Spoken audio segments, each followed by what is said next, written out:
After an 8-4 win in Game 1 of the doubleheader, the A's go for the sweep behind right-hander Jesse Hahn. It's the A's and the Orioles, Game 2 of the doubleheader, and it's coming up next.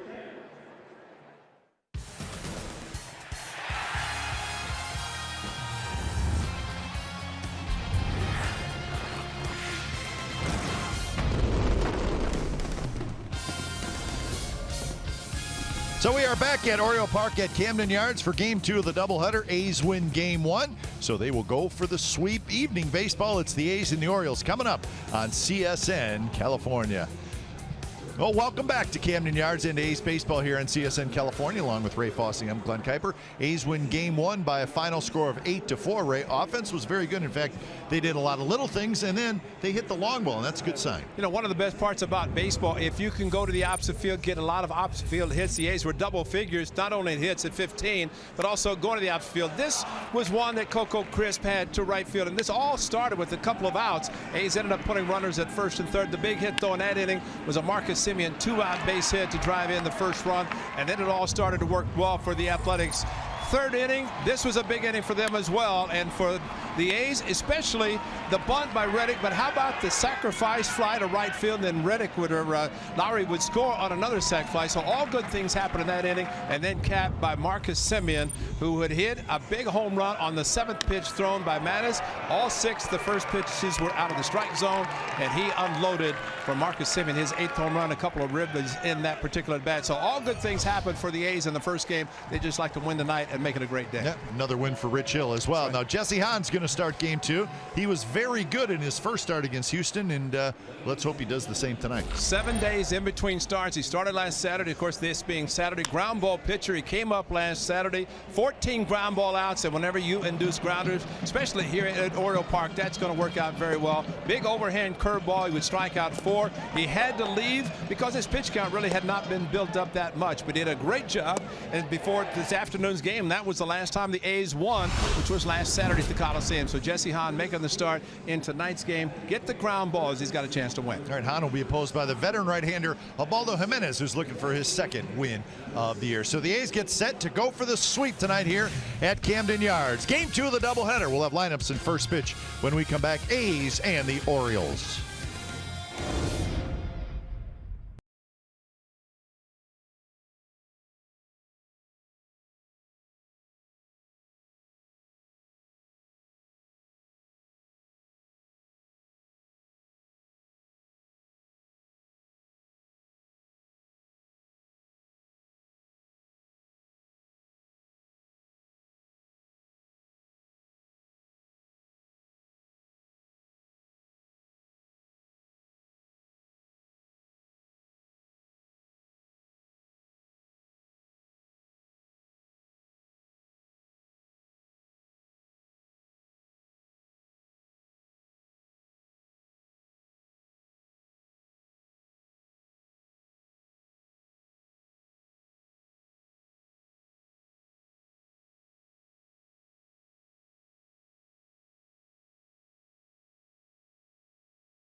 right, game 2 of the doubleheader is set to begin. The Orioles have taken the field. They wore the black tops earlier. Tonight they have the orange tops on, and this is our game time weather. It's presented by Santa Cruz Beach Boardwalk. Boardwalk is open. Visit beachboardwalk.com for park hours. It's a nice night. Skies have cleared, 62 degrees, so the rain is gone, and that's a good thing. It'll be a nice day tomorrow as well, we are told.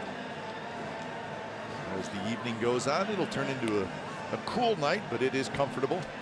The A's will try to sweep this doubleheader. Here's the lineup for game 2 of the doubleheader for the A's. Burns, Lowry, Reddick, Davis, Coghlan, Butler. Keep an eye on the Butler-Jimenez matchup. Phillies get good career numbers against the veteran right-hander, and then it's Alonso, Fegley, and Simeon. And if you want to see a young man with a lot of moving parts, you're going to see it tonight in Ubaldo Jimenez, because he is good, and he really his arms and legs, and he makes a huge difference whenever he does pitch, and the hitters have to really pay attention to that even before they go to the plate. So Jimenez, who scheduled to pitch last night in the opener of the series, got a bye in this afternoon's game, and he pitches tonight in the second game of the nightcap. So the veteran right-hander kicks, and the first pitch of the ball game is a strike at the knees to Burns, Lowry, and Reddick here in the first inning.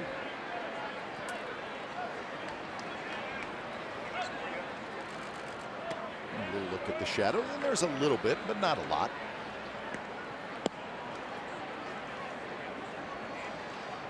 Burns in game 1 was 1 for 5 with a single and a run score.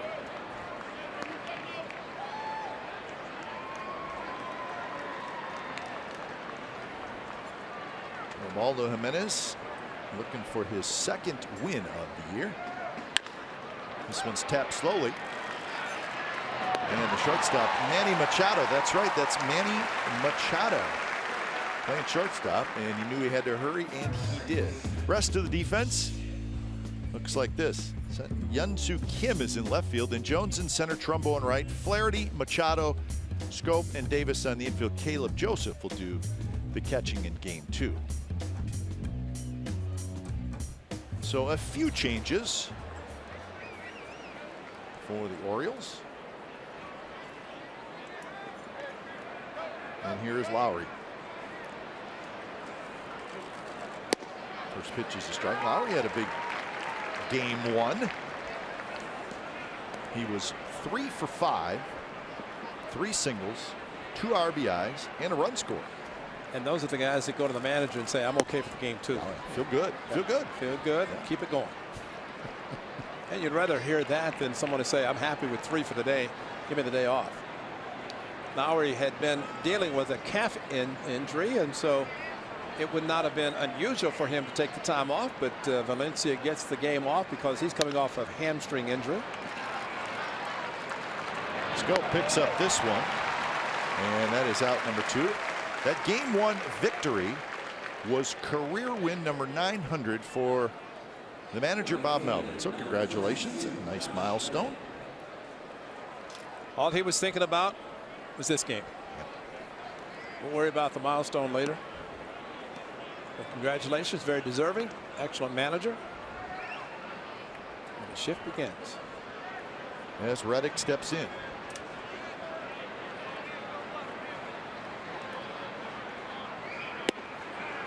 Off-speed pitch drops in there for a strike. And Machado stays right at shortstop. It's the third baseman, Flaherty, who has moved to the middle of the diamond. He's playing closest to second base. Quick look at the umpires.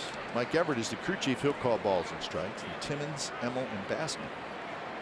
Where's Jordan Baker? We don't. That's a base hit to center field. So Reddick staying inside the ball. He's got another hit. Reddick had 3 hits in the first game. I asked him about his first at bat that we noticed, and he said it was a 2-seam fastball. This was a fastball. He did pull his hands in. He gets the base hit up the middle, and there's no chance for the ball to be played. But he said, I saw it. I had no chance, though. I just tried to make contact. But after that, the bunt, and of course, a huge night for him. Center field 14. So 21 of the hits, 29. He has gone opposite or to the opposite field. Up the middle of the opposite field. So Reddick starting to heat up, and here's Chris Davis.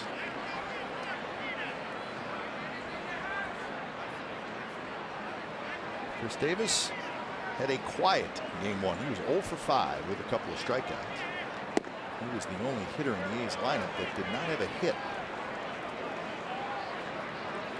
So he'll try to bounce back in game 2. He was the DH in game 1. He's in left field tonight. Jimenez has a good split. Sometimes if it does not split like he wants it, it can be a BP fastball.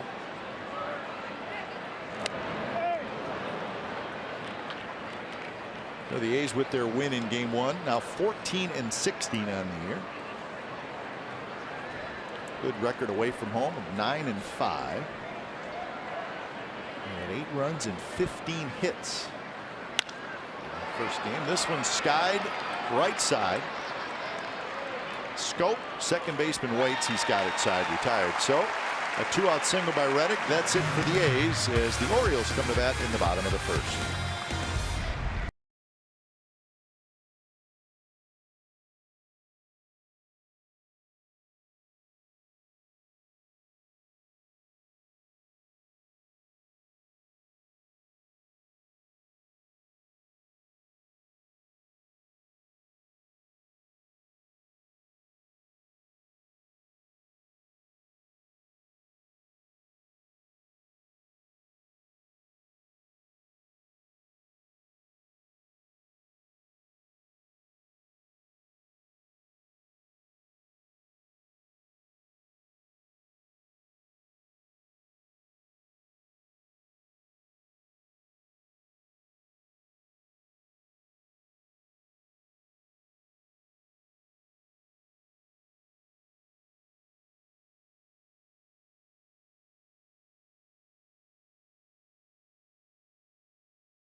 Let's look at their lineup. Manny Machado is going to lead off game 2. Hyun-Soo Kim hits second, then Jones, Davis, Trumbo. Those are the big fellas. Pedro Alvarez in the lineup. Scope, Flaherty, and Caleb Joseph. And as we mentioned, Jesse Hahn making the start, his first since last Saturday at the Coliseum, in which he won. Did not give up a run, 14 ground ball outs, and was taking on the Orioles after the A's won this afternoon's game, so he'll try to complete the sweep. A very boring afternoon for Jesse Hahn, getting the start tonight, and just did not know what to do with himself, so he's happy to be on the mound right now. A's defense, Davis, Burns, and Reddick in the outfield. Coghlan, Simeon, Lowry, Alonso on the infield. And Fegley is your catcher. So Jesse Hahn is ready. Pant legs up high, showing the stripes on the stirrups. Kind of a fun look. We like it. As he faces Manny Machado. Machado hit second in game 1 of the doubleheader. He was 2 for 4 with a single and a double. So he's averaged now up to 348. Big curve, 0-2. Mid-90s fastball, then Uncle Charlie curveball. And a big swing by Manny Machado, and he does not get cheated, whether it's the first pitch or his last pitch. Fastball in, and Machado fights it off. Well, your point about to follow, and then Adam Jones. Machado playing shortstop, his original position. Buck Showalter, when Machado was in the minor leagues, and mentioned that Showalter had Machado go to the park early and work on third base because he knew he was going to come up and play third because of J.J. Hardy. But he wanted to have the experience of playing third base at the minor league level before he came up here, and now he's a perennial Gold Glove third baseman. And when Hardy comes back, he'll move back to his everyday position at third. Buck Showalter knows baseball, and he knew what it was going to take to have this young man come up and be successful. Every time I see Mark Teixeira, it was Buck Showalter when Teixeira was with the Rangers, and he was there, that he stayed with him. There's a check swing, field to first, no swing. There's that curveball again. It's hit high into the air. Gustavus waits, so Machado is retired. That's the kind of curveball you want thrown, because it's going to mean that he's got to wait back as he did. 15th career game at short. 7 last year, 8 this year. Because he could pick it, he could throw regardless. He's on the left side of the infield. We showed or saw him field a ground ball, and he could play. Hyun-Soo Kim, he's the left fielder. Kim getting a start. He pinch hit, or he was actually inserted into the game and got one at bat earlier today, and he grounded out. In fact, that at bat came in the 9th inning. Fouls that one back. Fastball at 96 from Jesse Hahn, and while it's a good pitch and good velocity, he would rather get the ball down and get the sinking action, which we saw last Saturday. Sometimes, as tall as he is, he's a little bit upright as he pitches, but get it down as much as possible. Lowry ranges to his left, throws out Kim 2 away.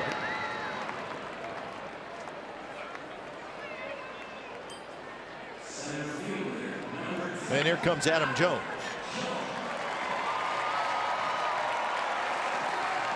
Adam Jones sliding up in the order, hitting 3rd tonight. He was 0 for 4 in game 1. He did have a RBI and a fielder's choice. What you like to see in the hitters, whether you're successful. Jed Lowry, you mentioned him being in the lineup, and for Adam Jones, a chance to get some hits and have a good day versus the bad day that he had in the first game, going 0 for. Overall, just a 198 average for Jones with 8 RBIs. Defense pretty straight up. More action for Lowry. He charges, scoops, flips to first, and a good first inning for Jesse Hahn. Second inning coming up. No score from Camden Yards.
Time now for the Nissan keys to the game, and for the Athletics, trying to build on the first win in May. That was this afternoon. Hard to believe, the month of May with the first win in 7th. And as always in the doubleheader, do not be happy with the split. Just try to complete the sweep. Billy Butler in the lineup tonight.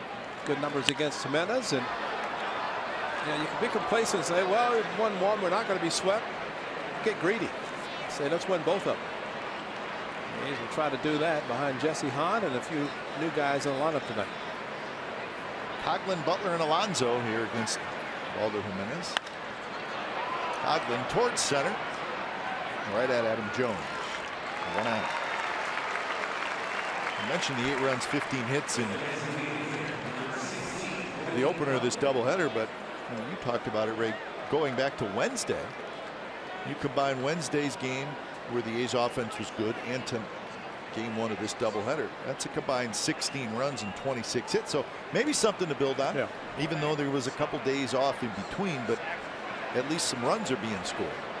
Well, that's the most important thing. It is something to build on because you get confidence in the players that they can score some runs. And you definitely build on that momentum. And they will try to do that in the nightcap and then, of course, in the series finale tomorrow.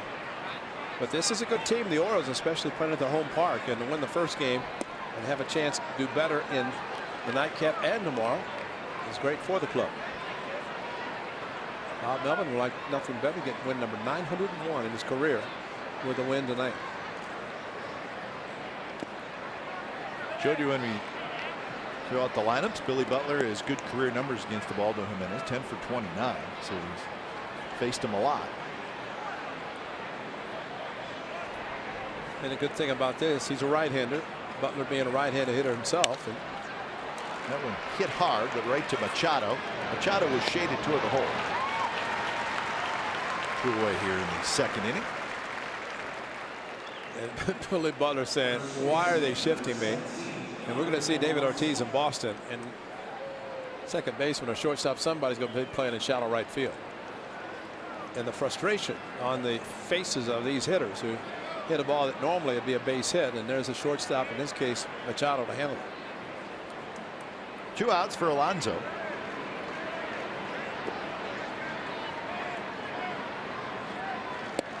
Ubaldo Jimenez signed that big 4-year contract. He was a free agent. He's in the 3rd year of that 4-year deal here in Baltimore. Been around a long time, still just 32 years old. I always remember that first half of the season in Colorado. He was awesome. Started the All-Star game, did he not? With 15 wins. I mean, it's like he's going to win 30.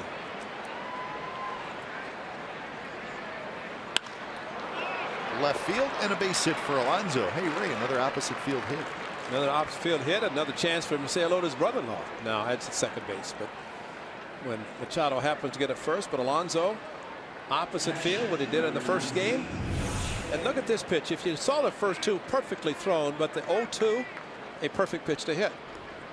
And Alonso had 2 pitches called strikes down around the knees, inside corner, but then Jimenez elevated one. A base hit for Alonso. Here's Fegley.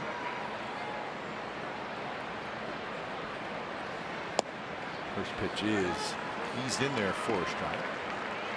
Fegley 310 with an RBI so far this year.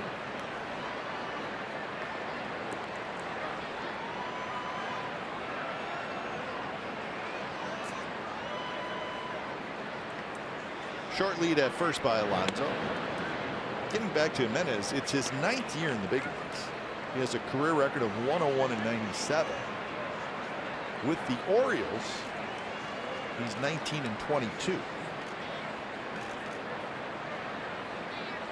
And he really has never come close to duplicating the first half of that 2010 season. It's amazing, isn't it? He struggled in the second half, and then he got traded to Cleveland. He was just okay in Cleveland, and here in Baltimore, he's been just okay. You remember when he was traded to Cleveland, he was upset because his contract, he signed a team friendly, but it was all on him. He didn't know he was going to win 15 and have a great start, and then a little bit upset because he had signed the contract, but you know, you live and die with it. Yep. Madison Bumgarner is a perfect example. He should be paid more than he is, but he's living with his contract. But I mean, it's a win-win for a player to sign a good contract, especially if they have hopes that you're going to do well. Well, when you do well, you should. Don't ask for more. And especially if you're young enough to get a contract after that, which he did. He got a huge contract here in Baltimore. And really has not lived up to it.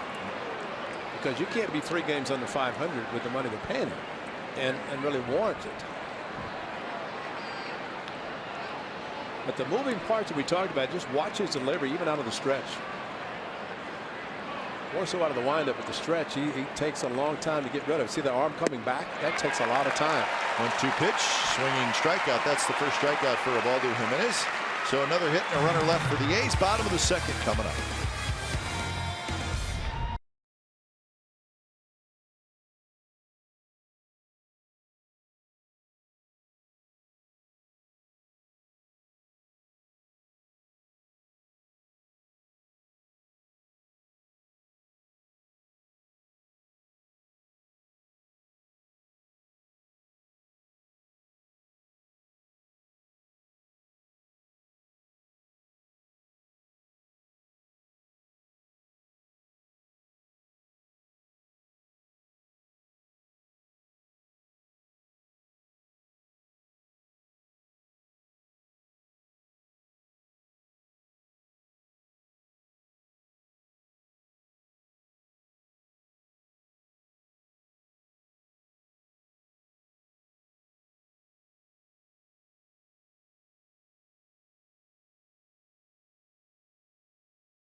And the A's popular group jersey day offer is back again for 2016. This season's jersey is a 1989 Dennis Eckersley replica.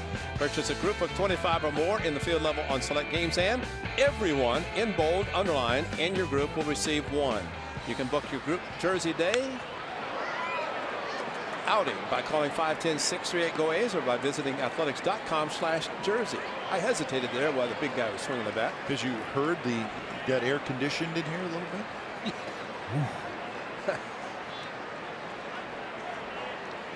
Although it's funny when you watch Chris Davis hit. Now he is a big, strong guy. I mean, look at that.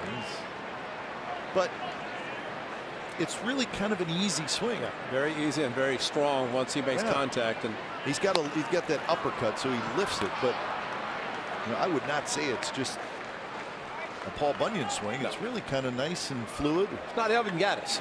No, it's not. Now that's Paul Bunyan at its best. Evan Gattis is one of the nicest young men, but he's got that swing. He squeezes the bat. You think it's sawdust. But did you see what the Astros are doing with Evan Gattis? I read this one. Well, they're sending him to the minor leagues for a little while to get ready to catch. Yeah. Remember we saw him in Atlanta. Yeah. He was catching there. Yeah. So they want him to kind of get used to it again. He's going to go down to Double-A. Not for a long time. Semien charges, throws just in time to get Trumbo. And smart fielding by Marcus Semien. He knew that Trumbo was running, not a real fast runner. And instead of fully charging it, he got to the ball and then kind of broke down. That's a great point, because right there is when he broke it down. Instead of throwing on the run, set himself to use his strong arm, charging there, and then stop, crow hop, throw hard, accurate throw, get the out. And that's footwork, because there are times you make that kind of a play, you can get your feet tangled a little bit and have to take another step, which would have cost him. But he got rid of it quickly, and very quickly 2 outs, 2 ground ball outs for Jesse Hahn. Here's Pedro Alvarez. So I thought that was interesting, though, that, that even Gattis said, you know what, I'll go to the minor leagues for a couple weeks and just maybe catch, I don't know, every day, but catch a lot. Sure. Get your body back to getting ready to catch, and so he will catch some at the big league. When the Astros were in Oakland, I was talking to him, and he said that he was going to catch. And it's good because he was a good catcher. He's a great hitter. And the fact that You know, the Astros, they're not getting the production from the catchers, and every position now is an offensive position. Jason Castro is still one of the best handling pitchers. And catching the ball, framing the ball, calling a game. Great curveball from Jesse Hahn, and man, that's a 12-6. And I know Jim Palmer next door, who threw a similar curveball, has to be ecstatic with watching Jesse Hahn. Upstairs with the fastball to Alvarez. Well, the Mariners and the Astros are underway in Houston. No score in the second inning. Carnes and Keuchel.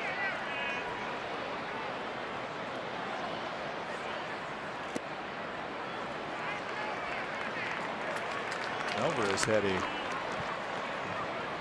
two-run double in the ninth inning, game one of this doubleheader.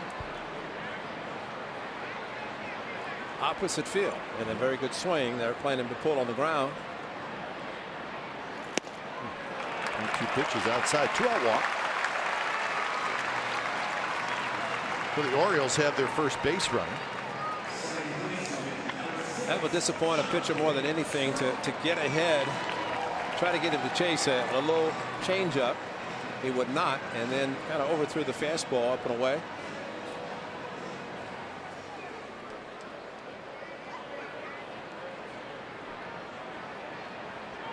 So that'll bring up Jonathan Schoop. Schoop was 1 for 4 earlier today. And a base hit in the ninth inning when the Orioles scored 3 times. But before that, he struck out 3 times.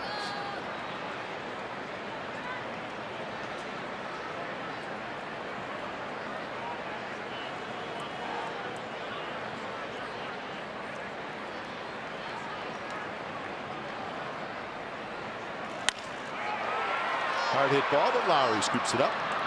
Side retired. So Alvarez walks. He is stranded. Third inning coming up from Baltimore. No score. He's Orioles.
All right, greater coverage of baseball brought to you by T-Mobile.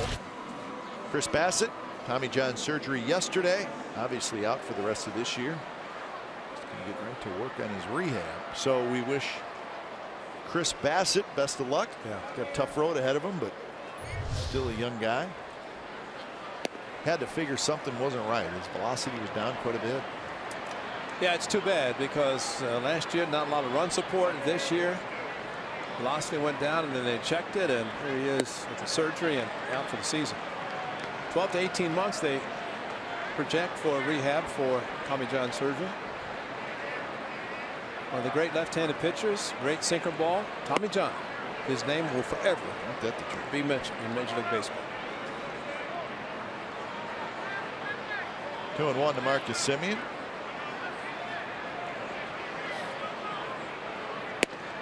2-2 outside corner.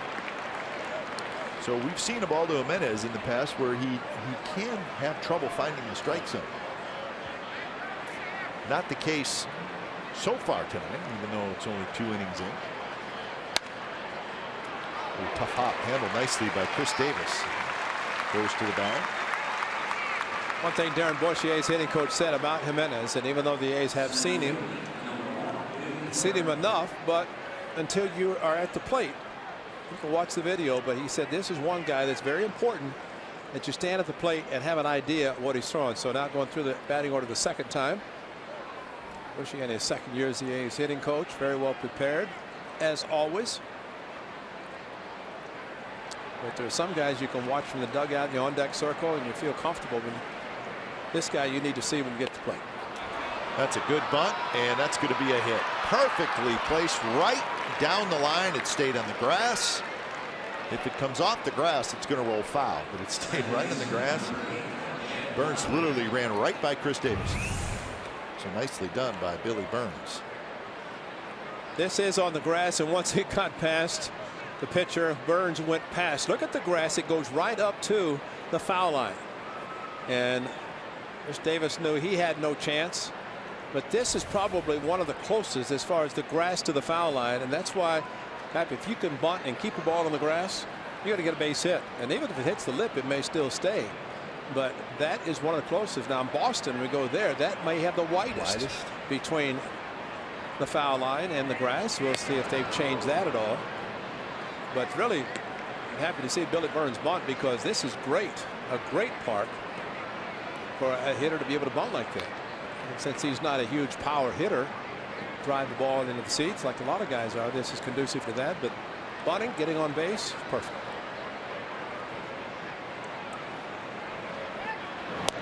Burns 8 for 9 in steal attempts. Caleb Joseph catching the nightcap, pretty good behind the plate.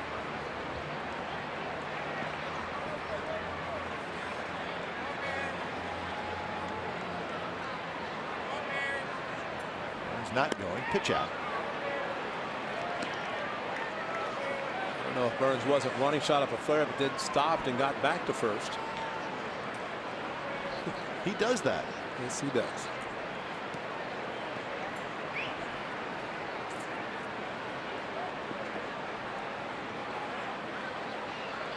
Lowry grounded out to second, and now Burns runs throw to second base. He's right there, and he is out.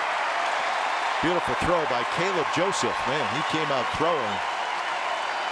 Well, if you want to watch a catcher, watch how Joseph sets up. It's almost like it's a pitch out. And Billy Burns takes off after the pitch out, head first slide. But Joseph, and we can see a shot of him setting up, he set up as if he knew he's going to get a pitch. Came right out and right over the top, and a perfect throw to second. But Jimenez gave him a pitch almost like a pitch out, but it was not considered, where he actually went out to go after the ball. Machado backpedaling, calls it. He's got it. Sort of caught stealing a big play, and the A's do not score. Bottom of the third coming up.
A's Baseball on CSN California is brought to you by AAA. What does your insurance do when it's not doing insurance? It should do more. Go to AAA.com for details. That's Frank Robinson. Yeah. I walked out there in between games today, Ray, and we forgot Eddie Murray was out there. Yeah, they have the maybe you mentioned it. Yeah, they have the retired numbers and a statue for each, and Hall of Famers. Try to tribute Frank Robinson, the first African-American manager, the Indians in 1975. Drive toward right center. Burns got a good jump. Ryan Flaherty hits it hard. But you should not forget Eddie Murray. That's right. He was great. Orioles, Dodgers, Mets, Indians, Angels. Came up in 1977, so you saw him, Ray, when he was a youngster. Well, I saw him. Remember, he was not a switch hitter. No? He made himself a switch hitter late. Remember, Pat Dobson faced him, and he said, "You got to be kidding me. This guy just learned how to hit left-handed, and he's breaking, man." But, yeah, he was great both sides, but he did not start switch hitting until he got to pro ball. Eddie Murray there, Frank Robinson to the right. His statues are great in center field. That's a perfect area for the Hall of Famers.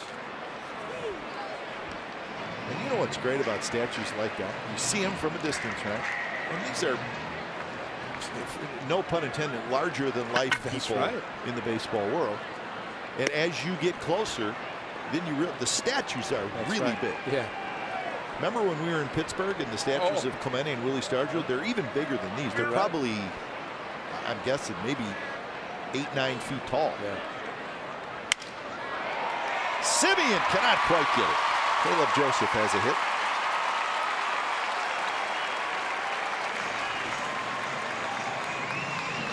Well, that's the first hit and the second base runner for the Orioles. And now we head to the top of the order, Manny Machado. Well, they did a good job getting the fastball in, but Joseph just got enough up the middle, broke his bat. Simeon shading him more to pull, just could not get to the ball. Remember last year, Joseph, because of Weeder's injury, was catching a lot, and he seemed to find ways to have success against the Athletics. And we saw top the inning when he threw out Billy Burns. Not catching as much now because Weeder's is back.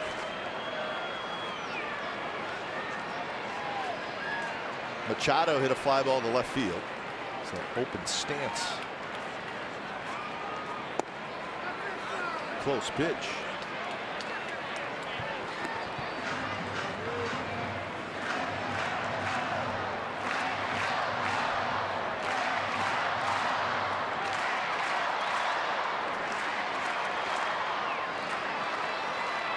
Joseph with a very short lead at first. Alonso just a little bit off the bag. 2-0 now with Soo Kim in the ad circle. You shouldn't worry that much about Joseph at first, not getting a big lead, and concentrate on Manny Machado because he's the danger one. And then Joseph run, it's going to be more of a hit and run instead of a straight steal. That allows you to concentrate on the hitter, try to throw him a good sinker, and it is tailor-made double play ground ball. Right center. Burns on the move, Reddick on the move, and Reddick cannot get it. Joseph held up at second, so now he's going to head to third. He'll stop there, and it's a long double for Manny Machado.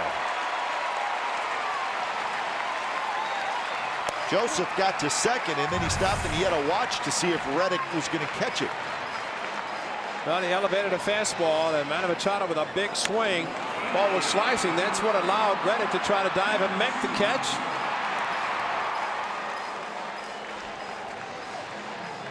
And Joseph getting to second base. He's starting to think about it's going to drop, and then all of a sudden, whoops, here comes Reddick. And a slight hesitation there. And he's got to put hands up, not knowing what to do. And he probably did that because Thursday night, Dustin Ackley robbed Weeders of what would have been a home run, and Rickard was doubled off first base because of that. And maybe Joseph was thinking about it too and making sure he was not doubled off first. But great effort. Reddick couldn't come up with it. So here's Kim. He grounded out to second. Corner infielders come in a little bit. First pitch. He went around. Wow. Billy Bassman. Thank you. His dugout says thank you very much. Yeah, we'll see what Toby Basher saw. Just enough as his body went through. He took the bat hit with him, and maybe that was just enough to get a call to strike.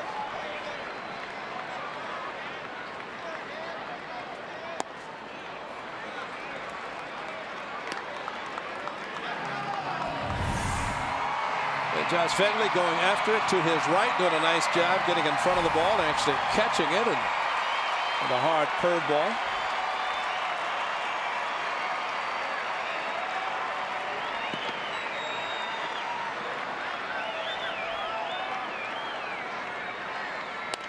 Breaking ball hit hard but foul.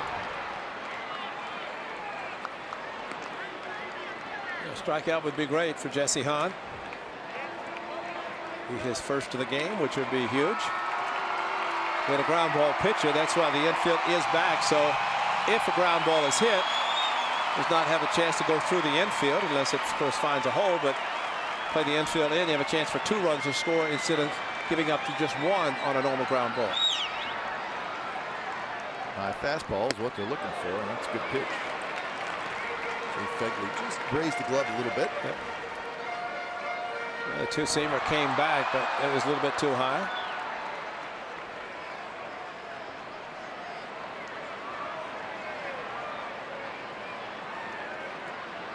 So now the count 2-2. Tapped slowly right side. Going to get a run home. Lowry's throw in time. Joseph comes in to score, and the Orioles take a 1-0 lead here in the 3rd.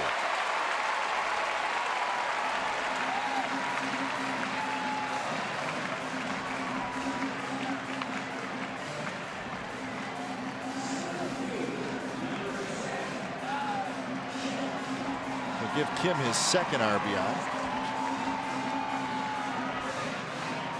Machado goes to 3rd.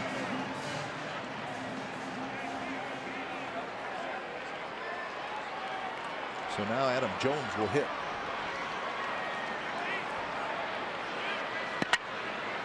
First runner Jesse Hahn has given up. 6 2/3 shutout innings against Houston. Jones thought about bunting.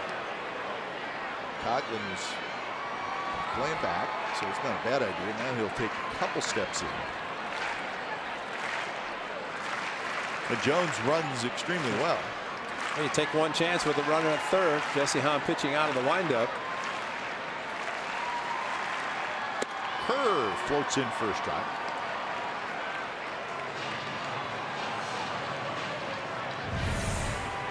The big overhand curveball and nicely thrown.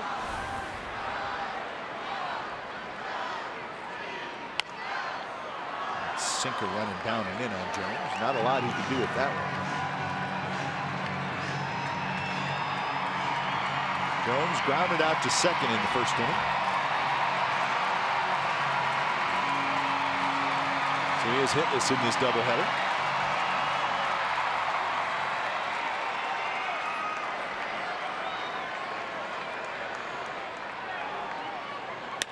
Curve base hit. A hanger. Almost looked like Jones was waiting for it. So Machado trots in to score, and it's 2-0 Orioles. Jesse Hahn has too good of a fastball. There comes a time when you really have to go with what you feel is your strength. And you're right. It's a 2-strike curveball, and it's the old theory about 1 and 2 pitching backwards. Hitters, good hitters, will shorten up on off-speed pitches, and that's what that curveball was. And that's why fastballs can usually be thrown past them.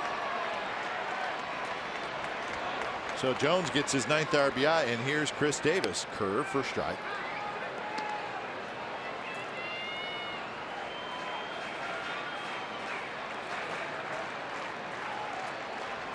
Davis grounded out to 1st. 2nd inning.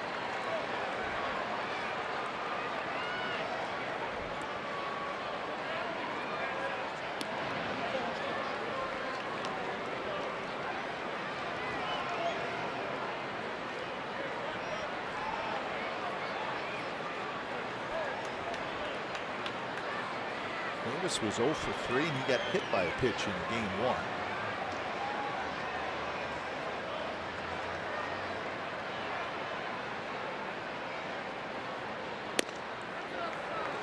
fastball, 93, a little outside.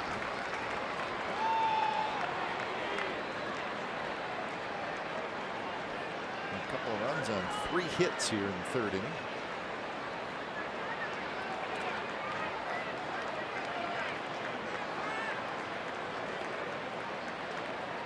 Jones with a decent lead. He's not going anywhere. It's foul, strike out. Probably don't want to run with Chris Davis. No, I was thinking about that. Get thrown out. Fegley has a very strong arm. We saw Caleb Joseph throw. He's very impressive.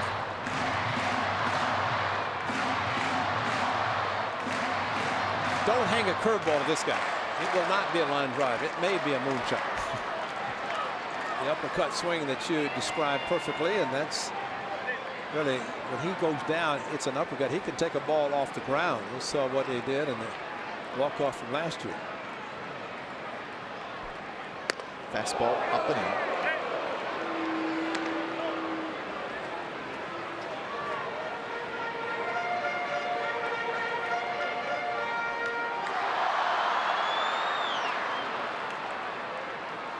Davis with a big elbow pad on that right arm.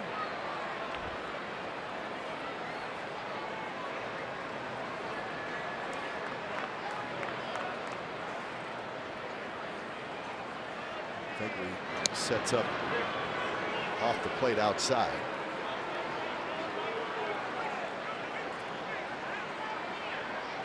Kind of a strange defensive line for Davis. He's got Simeon up the middle with Jed Lowry in right field. Huge hole between really first and second with the shift. Deep to right. 4-0 Orioles.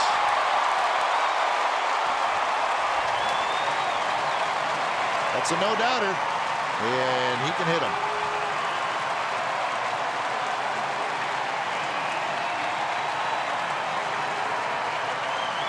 Well, I hate to say it, but Jesse Hahn is not pitching to his strength.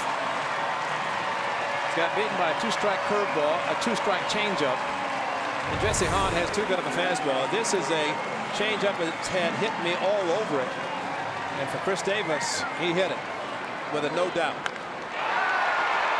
And obviously he's trying to get it down, but you're helping a hitter.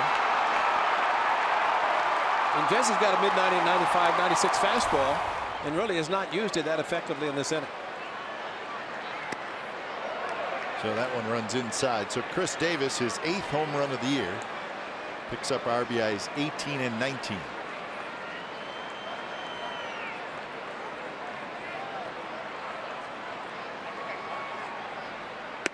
Inside again to Trumbo, 2-0. Trumbo grounded to short in the 2nd inning, so 4 runs for the Orioles in the 3rd.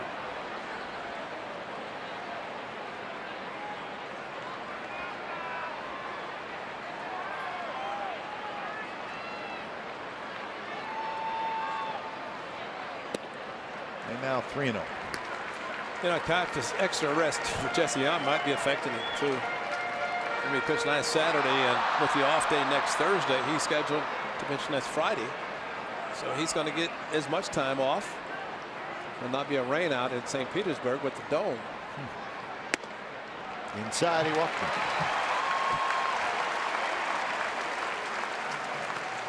So active home run leaders against the Athletics. Chris Davis has 16 home runs against the A's in just 61 games. Alex Rodriguez has hit the most. Of course, Alex Rodriguez played quite a bit of time in the AL West, as did Teixeira. I think at Mike Trout 17 and 79, so he's going to be around a long time. And the A's and Orioles will just face each other 6 times, whereas Trout and the Angels will see the A's 19.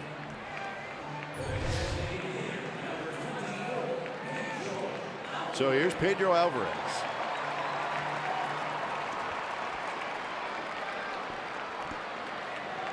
The Orioles last year as a team had 217 home runs. 3rd most in the American League. And 4th in the league so far this year. And really they're doing that. Adam Jones has not hit much. Nice play by Jesse Hahn. Side retired. Damage done. So 4 runs on 4 hits, including a 2-run homer by Chris Davis. 4th inning coming up. 4-0 Baltimore.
Cold Hard Facts brought to you by Frost, Brew, Coors, Light. Good list here.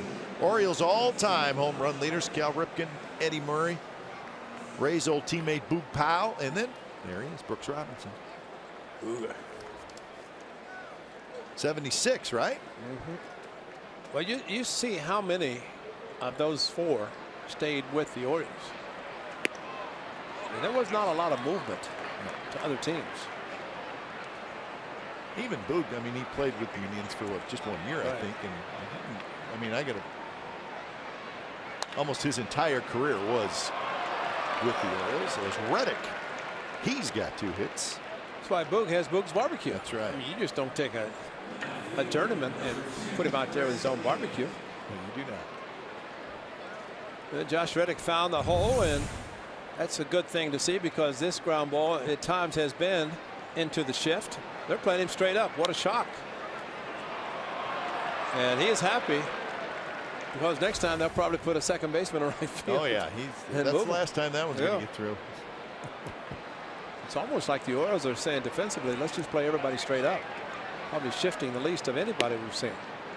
Strike call to Chris Davis. Davis popped out to second in the 1st inning.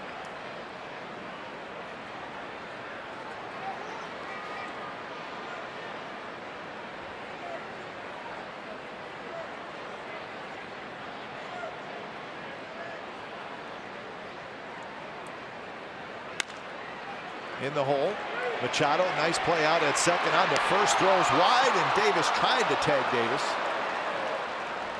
Could not quite get to it. So good throw, and it's a double play, but Scope pulled Davis off the bag.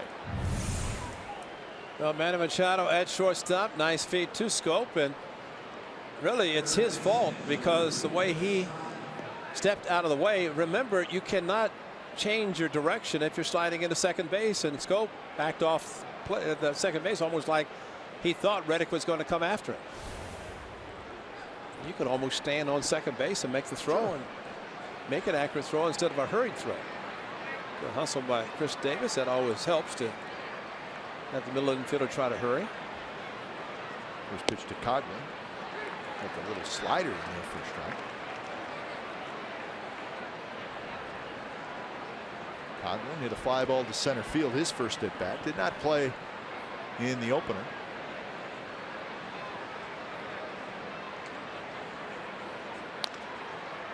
Danny Valencia back in the lineup.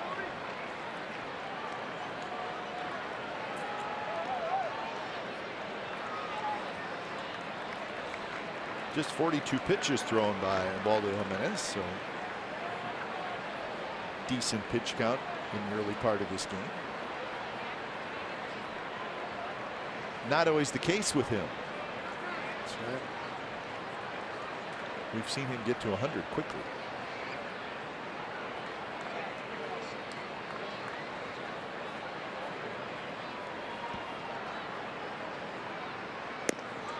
Just a little hot. Close pitch.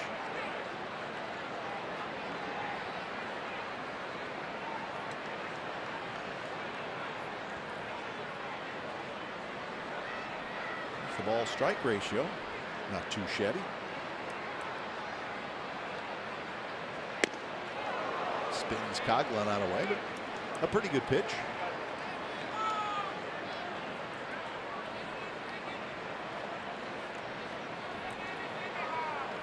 Yankees have had a hit in every inning so far. Again, a big hole between first and second for Coghlan if he can get out in front and pull one. Away again. So now a full count with Chris Davis, the runner, at first. And there's your hole. Runner being held at first, and Chris Davis, he's looking to Mike Eldreddy to confirm a sign that Ron Washington might have given. Swing and a miss. He struck him out, took something off. And strikeout number 2. Waldo Jimenez has a no-hitter on his resume with the Rockies. That was all part of that unbelievable start to the 2010 season. He did the no-hitter in Atlanta.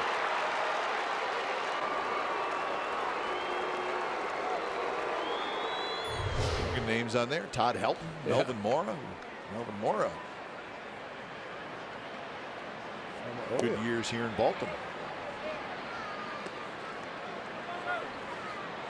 128 pitches that night in Atlanta, so it's normal. Not bad. Super normal game.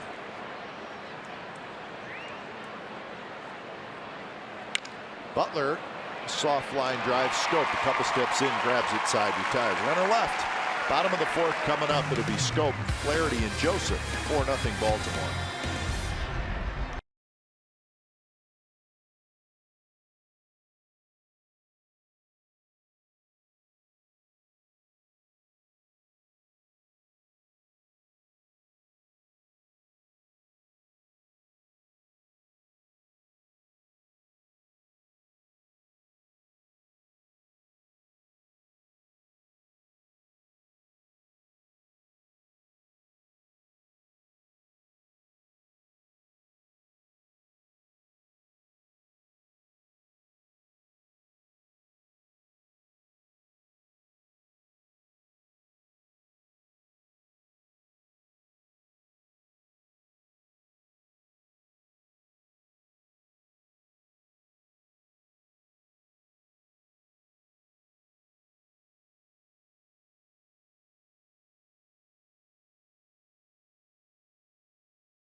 So the Orioles scored 4 in the bottom of the 3rd. They lead 4-0, bottom of the 4th. So that is a new hotel. That's not new anymore. The Hilton. We talk about the changes that were made in this ballpark, and actually there's very few changes to the ballpark. Over Hahn's head, and Simeon tried to barehand it, couldn't do it. Scopes aboard. Got time out for the forward right choice. We've talked about Rich Hill, the starting pitcher for the Athletics. He did it again. And it's a former Oriole. Pitched very well. A good fastball, the sneaky fastball. 103 pitches for the lefty with 5 strikeouts. So he continues to throw the excellent curveball. Mixed in his fastballs upstairs and is able to throw the fastball up in the zone. And when he did, it became unhittable. Rich Hill would be going to Boston. It's home for him. And today, outstanding pitching performance in game 1. Yeah, so a little paid vacation going to Boston. Yeah. You know, just thinking about it. He will pitch Friday. So Jesse Hahn wouldn't pitch till Saturday. Again, because the off day on Thursday, and Rich Hill will get the extra day. And he'll bring somebody in, I guess, to pitch Wednesday with the Thursday off in Tampa. So Rich Hill goes Friday and Jesse Saturday. So it's Jesse only on Saturdays, it seems, which sometimes is not very good for a pitcher.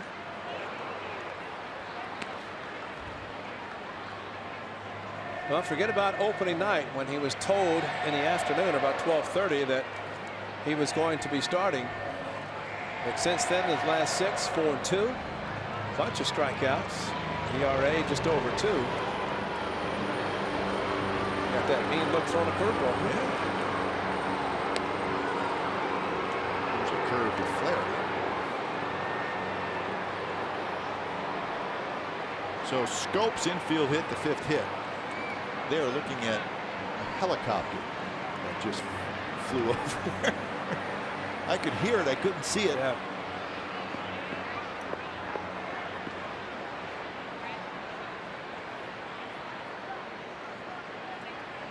Flaherty hit a fly ball to center field in the 3rd inning. He hit it hard. That was the first out of the 3rd inning. Yeah. And then right after that, things got a little weird and the Orioles scored 4 times. Broken bat base hit, and Caleb didn't score on the double, but the Orioles ended up scoring 4 anyway. Big crooked number. Outside. Caleb Joseph indeed will foul. But what I was saying, Ray, is one of the differences here in this ballpark is not even in the ballpark. It's that big hotel. That's right. Which is built up maybe 7, 8 years ago. I don't know, I'm guessing maybe longer than that, but it used to be just kind of a wide open. Changed the wind currents. Yeah, it probably did.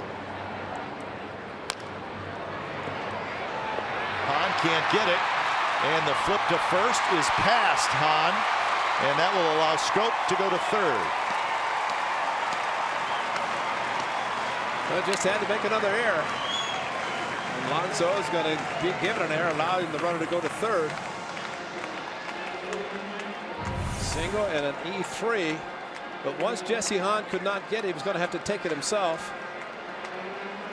And then Alonso will advise flip to first base, and that's going to make an error, another error for the Athletics. Alonso, a good job getting to the ball, but not so much of the flip to first. So the A's made an error in game 1 of the doubleheader, and they make another one here in game 2. So they now have 23 errors on the year. And that's the first error by Yonder Alonso. Exactly. And it was on flip. He saved so many with the throws from the infield. And it was an 8-foot flip. Yeah. So Bob Melvin's going to come out. So the runners are at 1st and 3rd. Nobody out here in the bottom of the 4th. And this has to be, or might be, about pitching. You know, just a sequence of pitching, and there's no strategy. It's not like it's the 9th inning where you have to decide what you're going to do. This is something maybe that Bob Melvin, as a former catcher, manager, said, I got some words to say, and I'm going to go out and do it. Did they put the clock on him? Oh, yeah, it was on. So Mike Everett started walking out there in about 8 seconds. Of course, Mike Everett did not work in game 1, so he's got a little extra bounce in his step.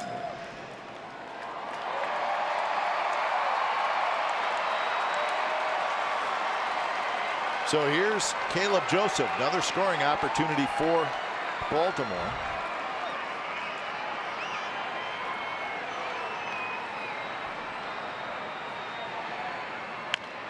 Tapped foul as Jesse Hahn got that one in on the hands of Caleb Joseph, who singled and scored in the 3rd.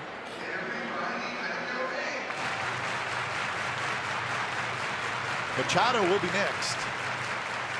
Well, the one thing that Jesse Hahn has been needing, he did it last inning against Kim, that's a strikeout.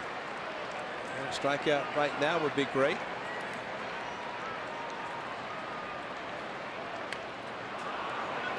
And he's now ahead in the count 0-2.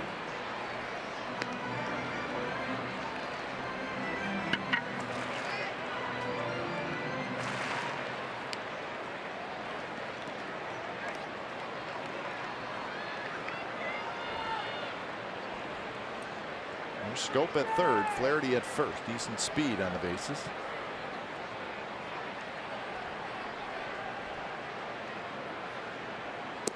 Curve well off the plate.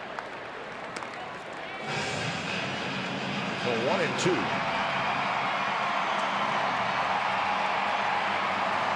Well, he is trying to not fall too far behind, stay close enough to Jimenez, and hope that he can start having a little trouble throwing strikes. Kegley wants the ball away. It's topped over the mound. Simeon will have it right near the bag. He'll turn the double play. Scope comes in to score, and that makes it a 5-0 game.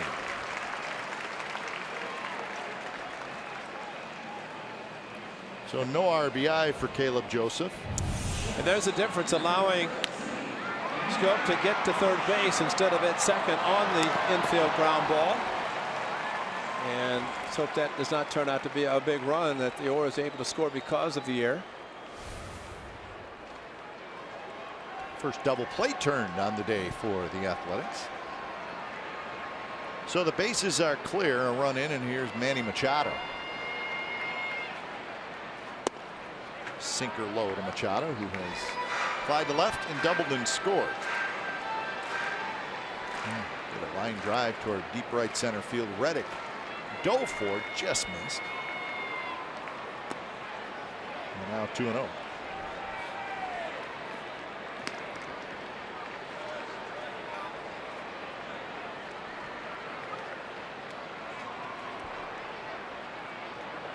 Pitch number 64 coming up. Backhanded nicely by Coughlin. In time, side retired. A hit. Make that 2 hits and a run. And we're going to the 5th inning. It's now 5-0 Orioles.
CSN California is brought to you by Clipper.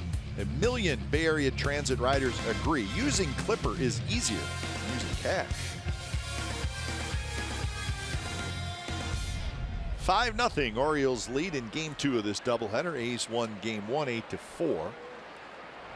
Some Orioles fans going all out. Much better crowd here for this game. 15,000 for game 1. I think a lot of these people didn't even realize there was a game this afternoon. Yep. They were coming to the ballpark tonight. Yeah. High in the air to center field.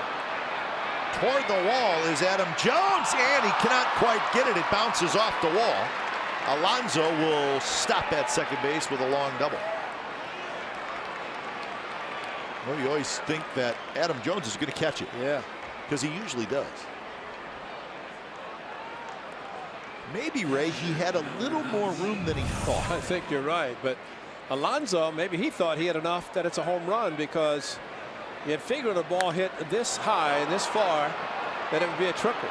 Jones going back, he's starting to jump right, actually a couple of feet from the warning track, and you're right, if he goes back to the wall, ball actually dropped behind him, and then he didn't have the wall bracing him as he ran into it.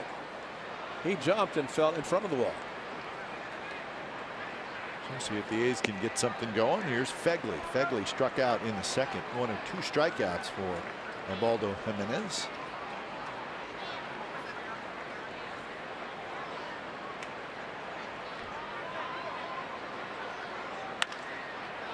Up the middle. Machado can't get it. It'll get through into center field. Here comes Alonso.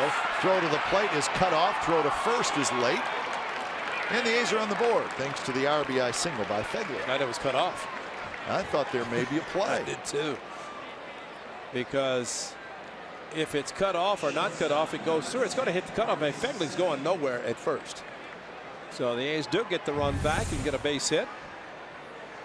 Back up the middle on the high sinker. Alonso got a good jump, but Jones charged the ball nicely, and there's no reason to cut that ball, and cutting it was the third baseman, Flaherty, and maybe somebody yelled cut, because a ball like that, if Kenneth Joseph was waiting. Here's Simeon. Simeon grounded out in the third inning. So for Fegley, his second run batted inning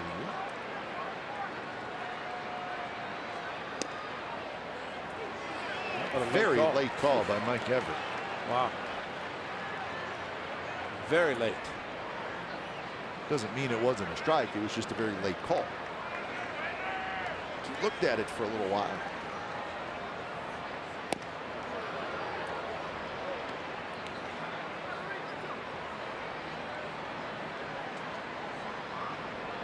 So double and a single to start the 5th inning and a run.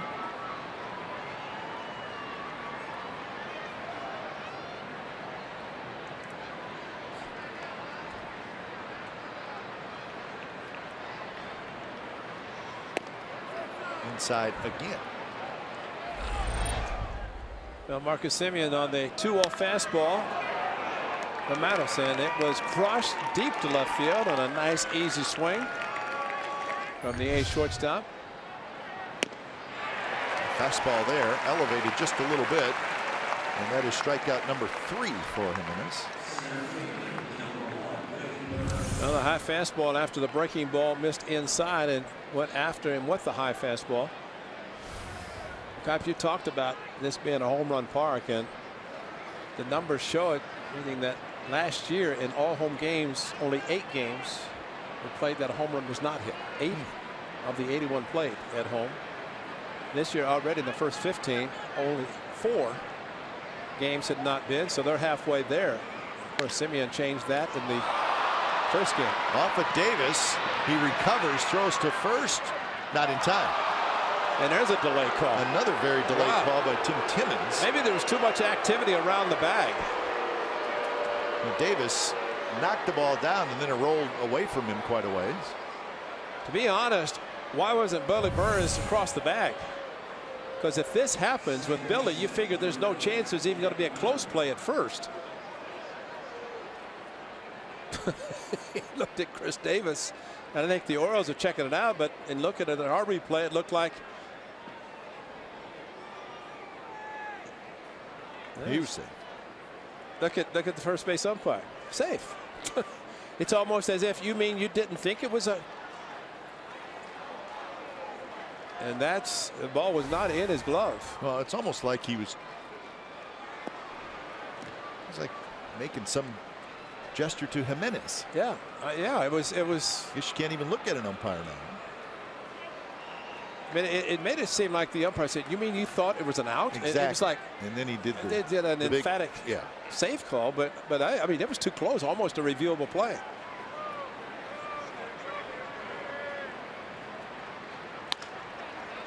More action for Davis. We get the sure out at first.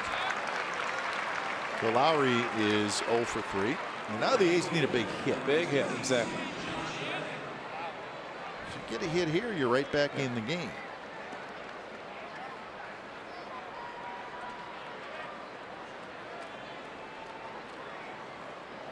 Lowry saying something to Mike Andretti at first. I don't know what it was about. But no shift again for Josh Reddick, so he has the hole again between first and second.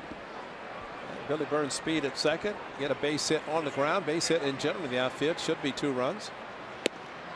Should have been a home run right there. That was a good pitch to swing. Reddick is 5 for 7 in the doubleheader.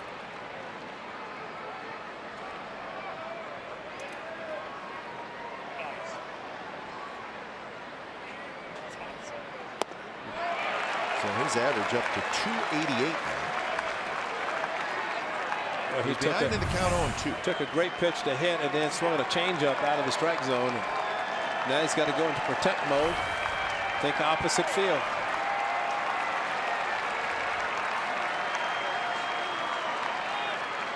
And 2 pitches high.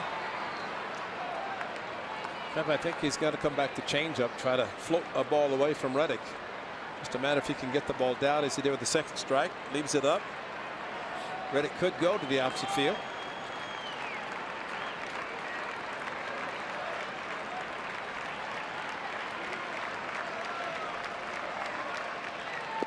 And you're right. Went down below the knees. Fegley at third, Burns at second.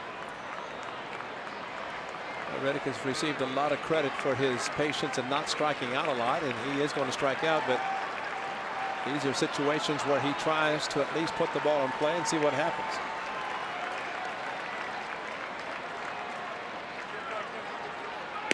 Inside.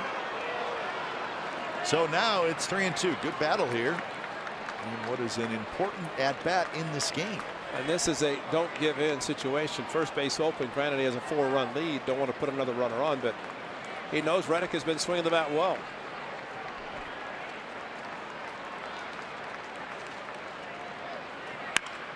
Grounded. Left side. Machado throws to first, and it's not in time. Run scores. Burns stops at third, and it's 5-2. So Reddick just put it in play.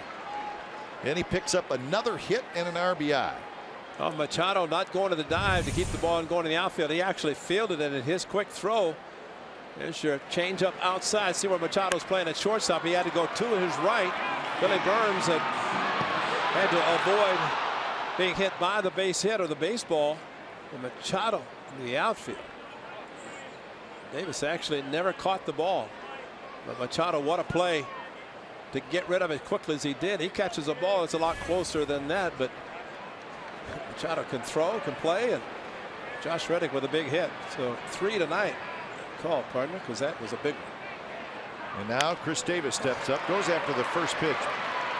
Will pop up behind second base. Scope is there, side retired. So 2 runs on 4 hits for the A's, so they're back in the game. Bottom of the 5th coming up. It's the Orioles 5 and the A's 2.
So the Orioles lead 5-2 now. A's trying to sneak back in the game.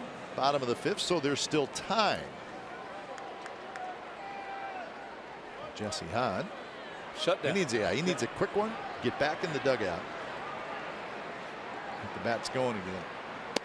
First pitch strike to Hyun-Soo Kim, who has grounded out twice. He knocked in a run with a ground out in the 3rd inning.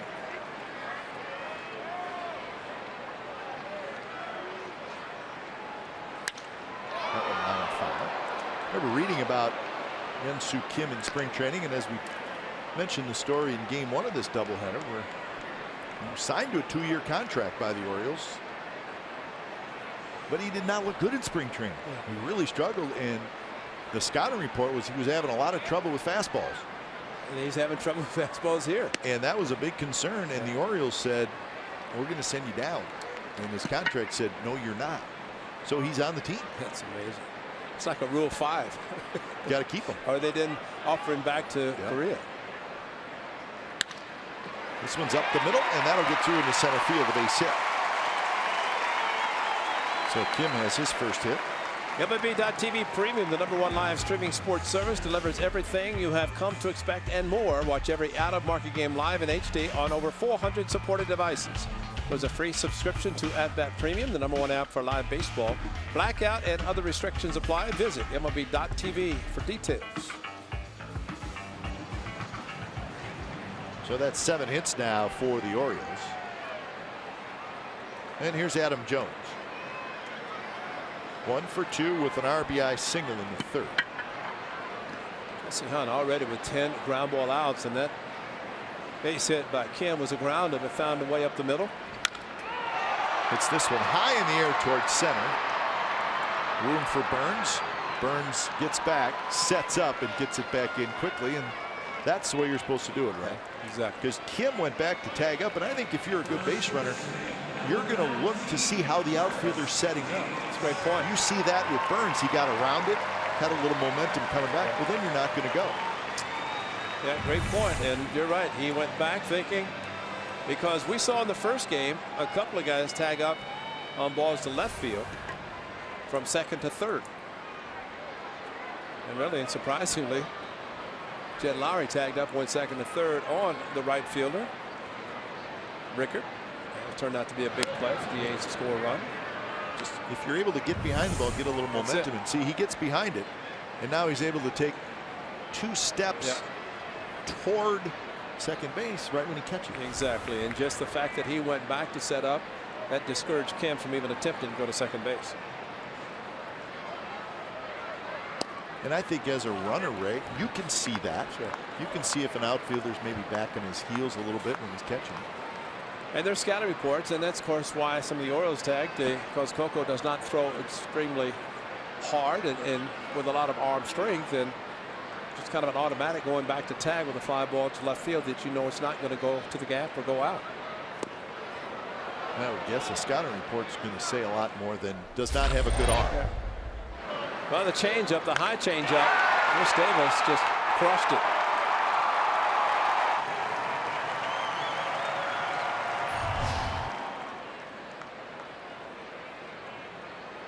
Well, the Rangers have to be thinking only if he had done anything close to this, he would never have left Texas, but came to Baltimore. This is a great park for him to hit home runs at any part of the park. Goes the other way with that one. Just kind of flipped at it as Davis goes all the way back to the warning track. I bet he hit that off the end of the bat. I bet he did too. And almost ball over the head of Chris Davis. And really, this is a rare time you have a left-handed hitter. It was towards the end of the bat. And typically, if you're an opposite fielder, the ball's over the head if you're playing shallow. But the power that Chris Davis has, you know you have to play deep. Chris Davis did. Got to the warning track and brought it in. 2 outs for Trumbo. Trumbo has grounded out and he has walked, so he is 0 for 5 in the doubleheader with a couple of walks.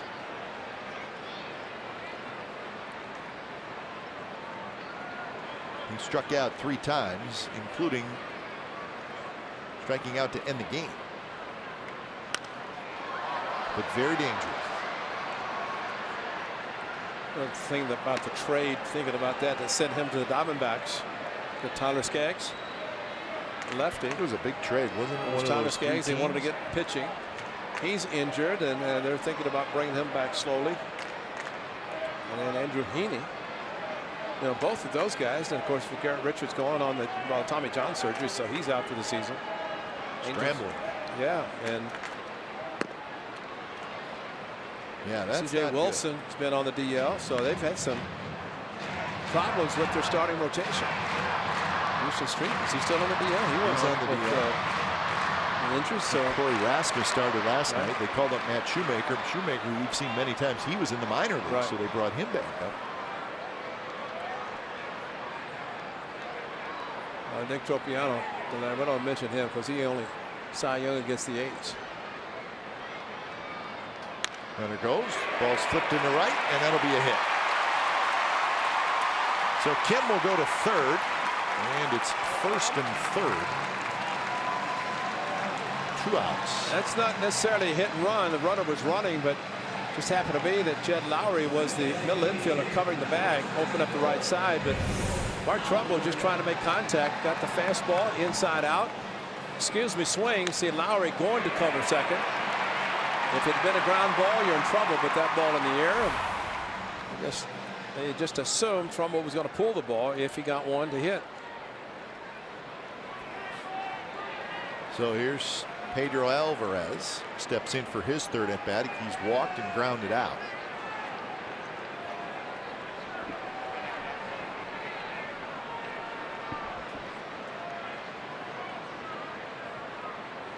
First pitch is outside. Speaking of those Angels, they will host the Rays tonight. Odorizzi for the Rays, Weaver for the Angels. And Rodriguez starts to throw. Angels are 13-16 on the year. They lost last night 5-2 to Tampa Bay.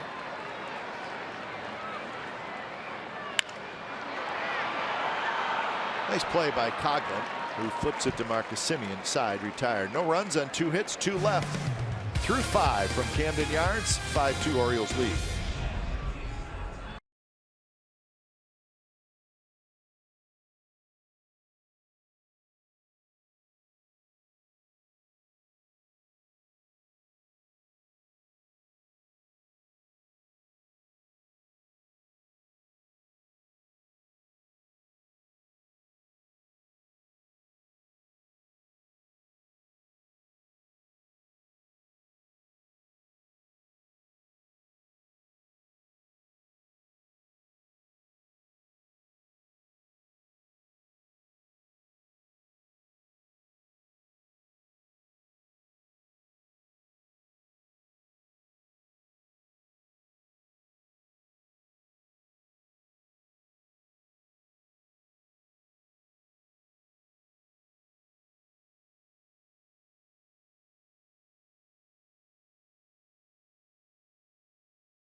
Tonight presented by Cache Creek Casino Resort. Tuesday, May the 17th. Fans that purchase a special ticket will receive an exclusive A's Korean Heritage Night hat, and it's also a Chevy free parking Tuesday.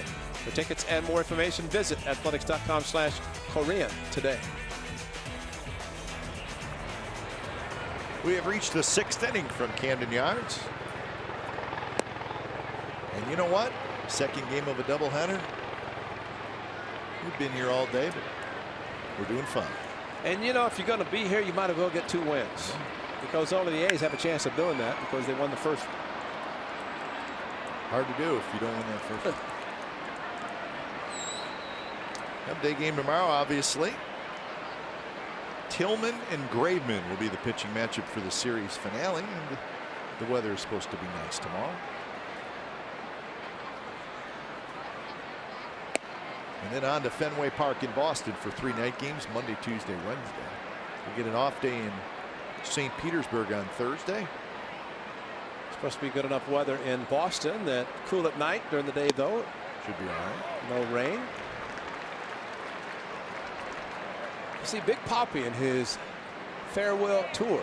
Not a happy camper in New York. I wonder if they're going to present him tomorrow. Well, no, they'll see them again later because they're in the same division.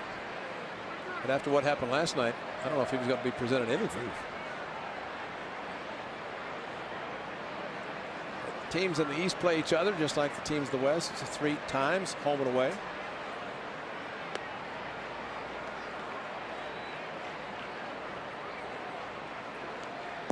Obviously, the A's do not get rained out a whole lot, especially not at home. So there's nobody plays a lot of doubleheaders anymore. If there is a doubleheader, it's due to a rainout. Machado across the diamond. Coghlan is retired. But yeah, that's the only thing. I think the Twins and the A's may have scheduled one in the recent past, but remember the one the Twins scheduled an actual scheduled doubleheader because they figured the team was going to be bad that year. Turned out they were good, and they said we just blew a gate. That's right. But fans loved it at the old Metrodome. Talking to Mickey Morabito, who's a walking storybook. And we always bring up the doubleheader at Fenway Park in Boston. I don't know, was it 4 years ago, maybe 3, 4? I'm not sure the exact year. 2011. The hurricane that was on its way. And even Mickey said that may have been the worst day of my working career. Oh yeah, had to be. Because it was a doubleheader at Fenway. It wasn't supposed to be a doubleheader, but they moved up a game because the hurricane was coming on Sunday. Right. So they said, well, we need you guys to play 2 on Saturday and get out of town. That's right. Well, the first game went, what, 14 innings or something? 2 rain delays. And it was raining. And we were leaving after the game, and the storm was coming, and it was coming fast. Yeah. Yeah, umpires jumped on the charter. Oh, man, that was something. Billy Butler is retired. I mean, the storm was literally hitting Boston, and we were still playing the second game of that doubleheader. Got out of there. And listen, what's better than to have an off day in Cleveland on Sunday? You know what? I could not agree with you. Go to the park, watch the game. Could not agree with you. Set up with Bobby DiBiasio. I mean, everything was good. But there was umpires on our plane. Everybody was on our plane. They just wanted to get everybody out of Boston. It was not a good day. That was a mudder's day because it was mud all day, and the rain, and the field was muddy. And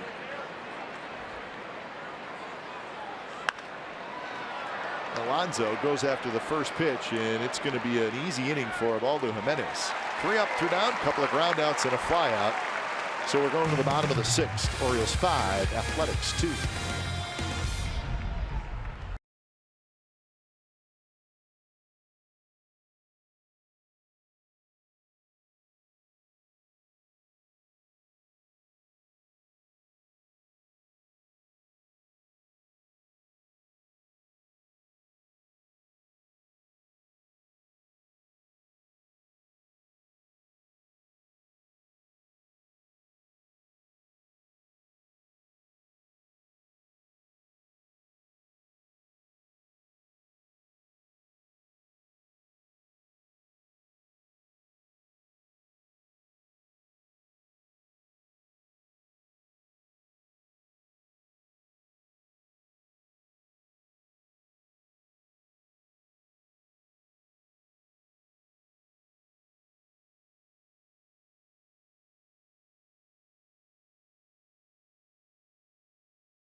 Brought to you by McDonald's, and there he was.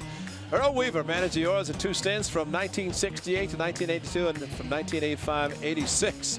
Turned his hat around backwards so he would not going to be hitting the umpires. He was a beauty. 1,480 wins. World Series won in 1970. Inducted into the Hall of Fame in 1996. Number 4 was retired in the Orioles organization. Earl Weaver, and what a manager he was. And well, you asked Jim Palmer, what do you think about Earl Weaver? I mean, it was a love-hate relationship, man. But I think Earl Weaver knew that you get the ball to Jim Palmer every 4th day and he'd pitch. And Earl Weaver into the Hall of Fame, unfortunately passed away. But hands in the back pocket, and I liked the way he would turn his cap around. So, because if the bill was pointed forward, he got close to the umpire, you're pecking the umpire, and, you know, it's an automatic ejection. Well, they would eject you anyway, but if you've never heard the audio of some of the famous Earl Weaver arguments, I mean, it's just do it. Go to YouTube. Just type in Earl Weaver argument, and they are some of the funniest things ever. Because Earl would literally give the umpire his resume. Yeah.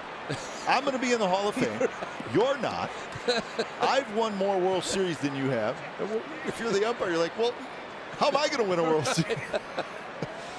And as we showed, that's in the Orioles dugout next to Buck Showalter where he stands. What's the famous one? I've won more than you have. Like, well, I've never seen an umpire that has a 1-loss record. Yeah. But see Buck Showalter leaning. I mean, he's so proud to have that there. He's a historian. He knows the history of the Orioles, the game, and again, he's found a home here as Earl Weaver did for many, many years. Up the middle. Simeon waits for a good hop. Quick throw. Scope is out. So 1 out, and there it is. Both hands in the back pocket. That's a good one, and it looks like he had that gravelly voice, and he had the gravelly voice because he screamed at the umpires all the time. But the one I like to Bill Haller is probably at least a foot taller. Yeah. And he's always looking down. It's what are you doing out here, Earl? But Earl. And I think of the unfortunate passing of both, you know, Billy Martin, Earl Weaver, some of the great arguing managers. I mean, they love to argue. They would hate instant replay. That's right, because they couldn't get thrown out of the game. They'd argue anyways.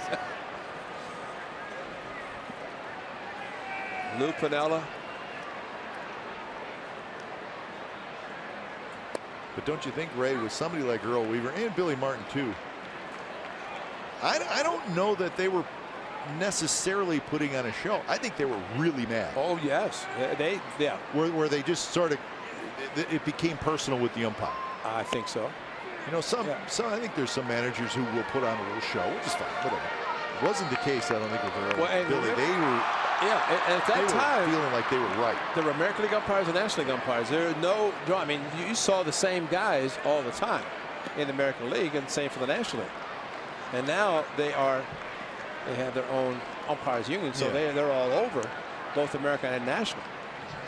Like Bill Haller, for example, he was in the American League. Nestor Shylock, a couple of the most well-known. So what you're saying is there was just by number fewer umpires, right. So you'd get the same crew a lot. Yeah, and I don't think they got time off a lot during the season like they do now. So Flaherty walks. Yeah, a little different now, umpires. Well, Eddie Montague, who we see at the Coliseum all the time, and you know, one of the great umpires. And Kurt Young going out to talk to Jesse Hahn, a ground ball, which he got with Scope, and then Flaherty a 5-pitch walk.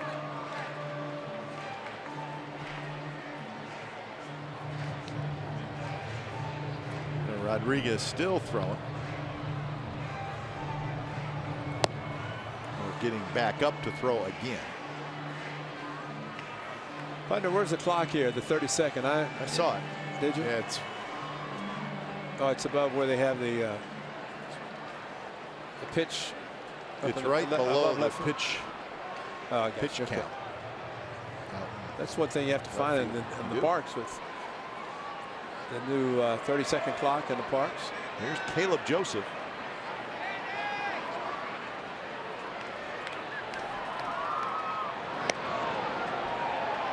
outfield straight up for double play, Deb. Billy Burns shifted a little bit toward right center for Caleb Joseph, who has singled, scored, and hit into a double play.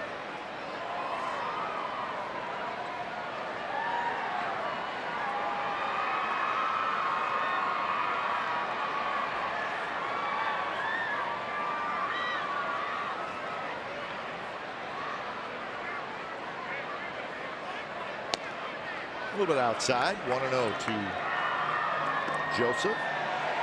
See the pitch count for Jesse Hahn. Remember in his last start, which was his first start, 81 pitches, and he really at the minor league level never got more than mid-90s with the pitch count, and just trying to build up. And he started elevated a couple of pitches in Oakland and came out of the game. So when you start to lose a little bit, you might overthrow a little too much. Flaherty was leaning. Yes, he was.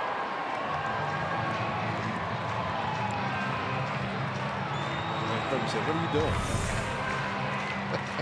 He said, "That's enough of a move to call a pitch out." And they have one or two things. They can take off the hit and run if indeed he was going. Or the A's could pitch out, thinking he might be.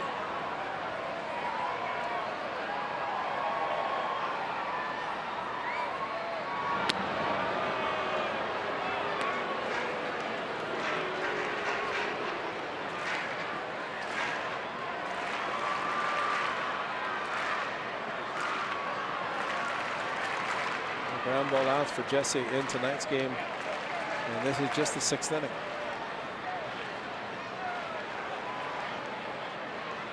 And he needs one here. Missed again. 2-0.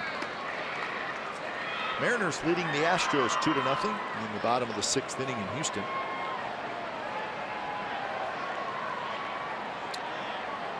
Man of a shot on the on-deck circle, a ground ball, double play. This is a good hit and run, and we may see what happens with Flaherty at first, who does run well. Joseph with a good bat control. He does run, and the ball's hit foul down toward the far end of the 8th dugout, up into the stands. See the location of the direction of the pitch by Jesse Hahn. That's a good one to throw, because sink it down and in, you're almost assured of getting a ground ball. And you're also probably assured of getting a foul ground ball. See the ball take off down and in and hit and run. Joseph has to make contact. He does, but all he could do is pull it foul.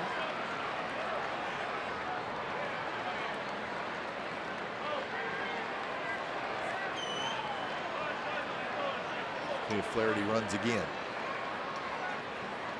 He does not, and it's strike. 2-2.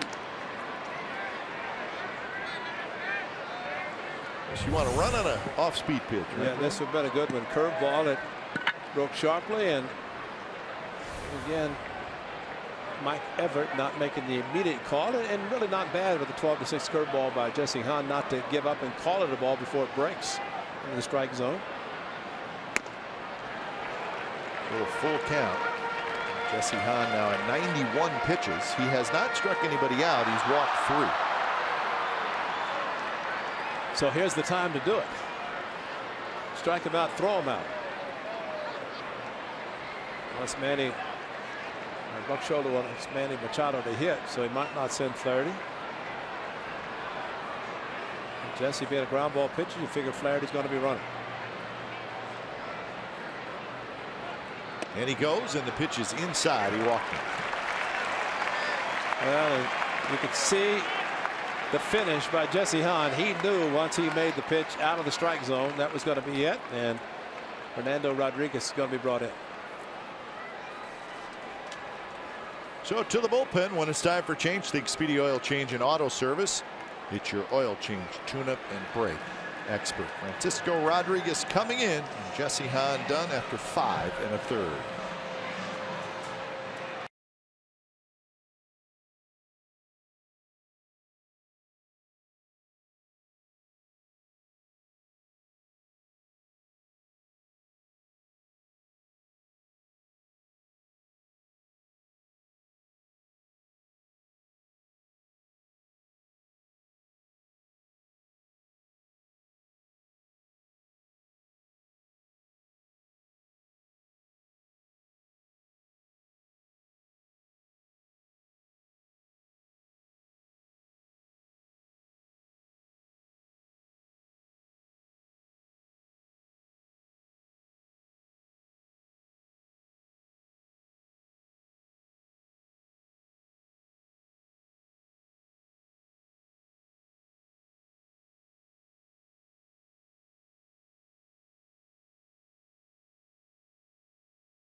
In with the Josh Reddick bobblehead with spinning action presented by Comerica Bank. Saturday, May 28th, 15,000 fans will walk away with a replica of one of the Gold Glover's signature catches. Get your tickets today at athletics.com/tickets or by calling 877-493-BALL. We have a very proud right fielder that is a bobblehead. That is Josh Reddick. Very happy that A's are making a bobblehead. Jesse Hahn not happy with his last pitch as he departs with a couple of runners on. No strikeouts, which is unusual for Jesse. He had 4 in his first, but 4 walks, 2 in this inning. That hurt him and probably overthrew the pitches a little bit. So Fernando will try to get out of the tough jam. Rodriguez last pitched on Monday against the Mariners, pitched an inning. There's not a lot of run in his past 5 appearances. Here, what he needs to do is strand some inherited runners. 2 on, 1 out. And he's facing Manny Machado, the leadoff hitter. First pitch is a fastball high. Machado is 1 for 3. He doubled and scored in the 3rd. He is 3 for 7 in the doubleheader. Hitting at .347.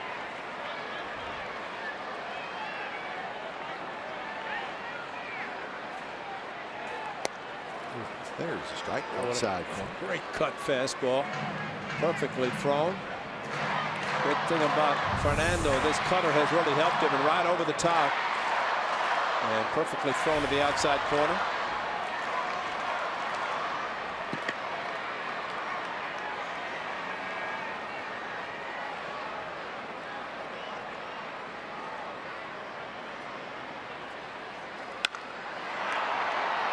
Billy Burns is under it.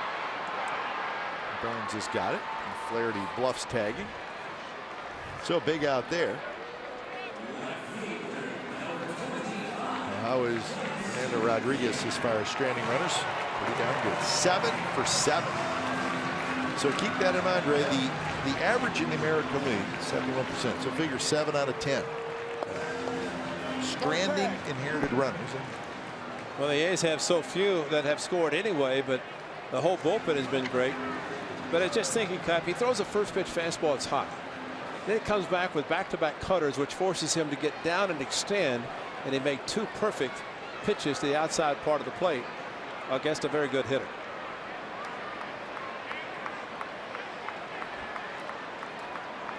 So now he's got to get Hyun-Soo Kim.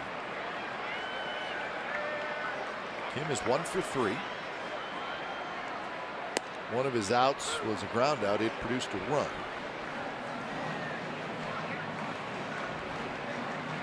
Fernando with a mid-90s fastball, good cutter.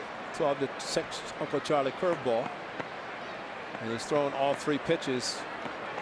And the one pitch that he throws the hardest missed, and it's gone cutter, curveball.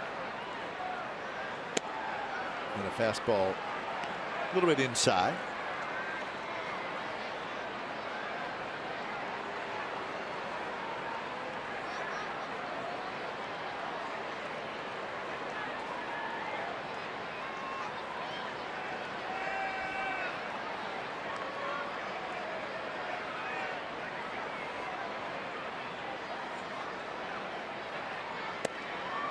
Tried to go in there again, so they're trying to jam Kim.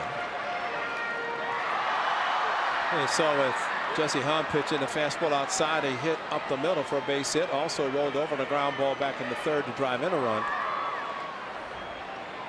You know, some pitchers just don't like a lot of extra rest, and Jesse Hahn, a full 7 days between starts, sometimes that's not very good, especially for a sinker ball pitcher.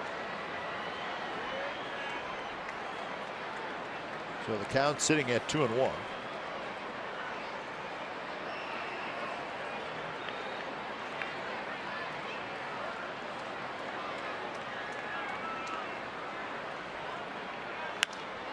Pop-up foul. And a cut fastball. There's certain pitches that will enable and kind of force a pitcher to get out front and extend to get the ball down. And a cutter seems to be the pitch for Fernando. Got a good fastball.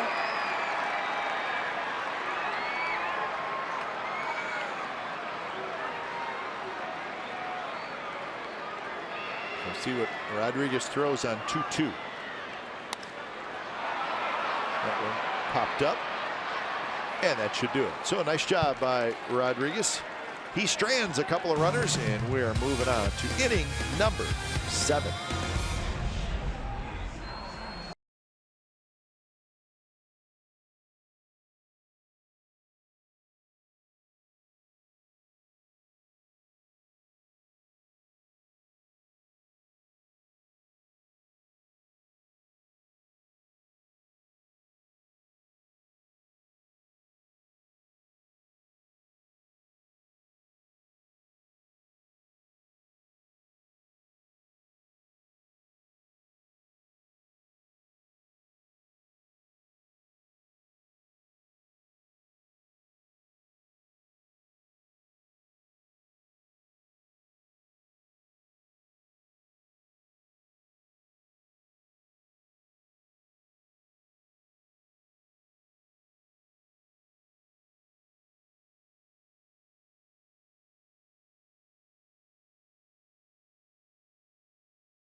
With the Friday Family Pack, you get 4 Plaza level tickets, 4 Coliseum hot dogs, 4 medium sodas, 4 bags of peanuts for just $60 at every Friday home game.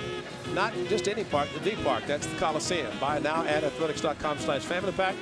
Subject to availability. A's will be back at the Coliseum. It's got to be a while. They go to Boston, Tampa Bay. And look at me. Yep. You know, it's great, as we like to say, to that gentleman. He picked that outfit out and said, looks pretty good. I'm going to wear it to the ballpark. Good for him.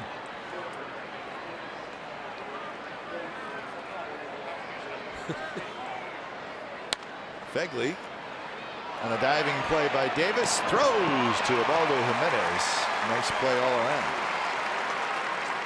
I wanted to ask you, Ray, how many pitches did Jimenez throw in the 6th inning? 10. 5 or 6 to the first batter, then 3 and 1.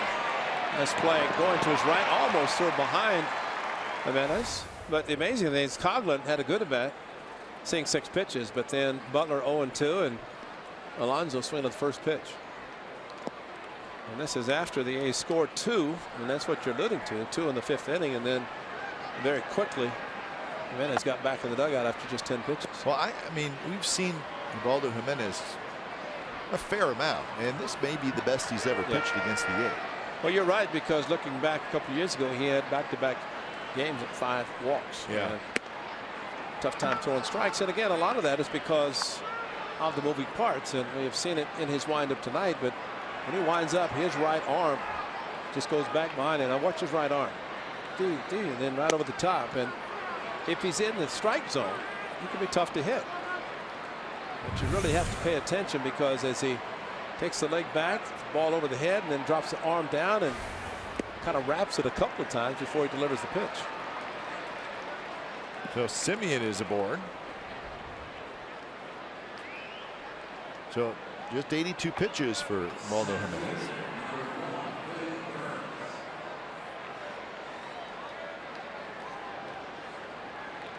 Now the A's get the top of the order up.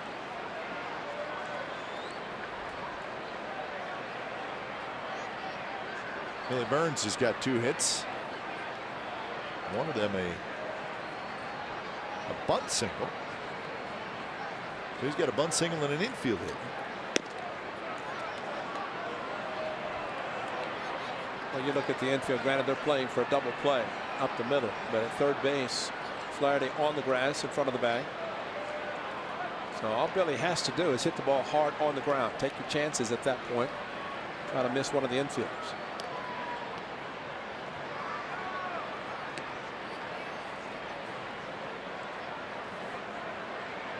Well, at this point, when it's getting later in the game, trying to get that tying run to the plate.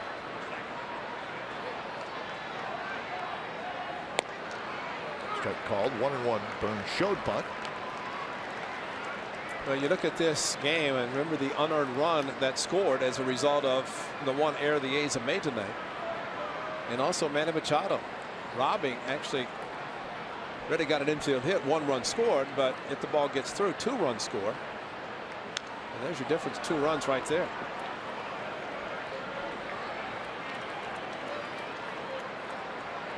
So now Burns behind in the count 1-2.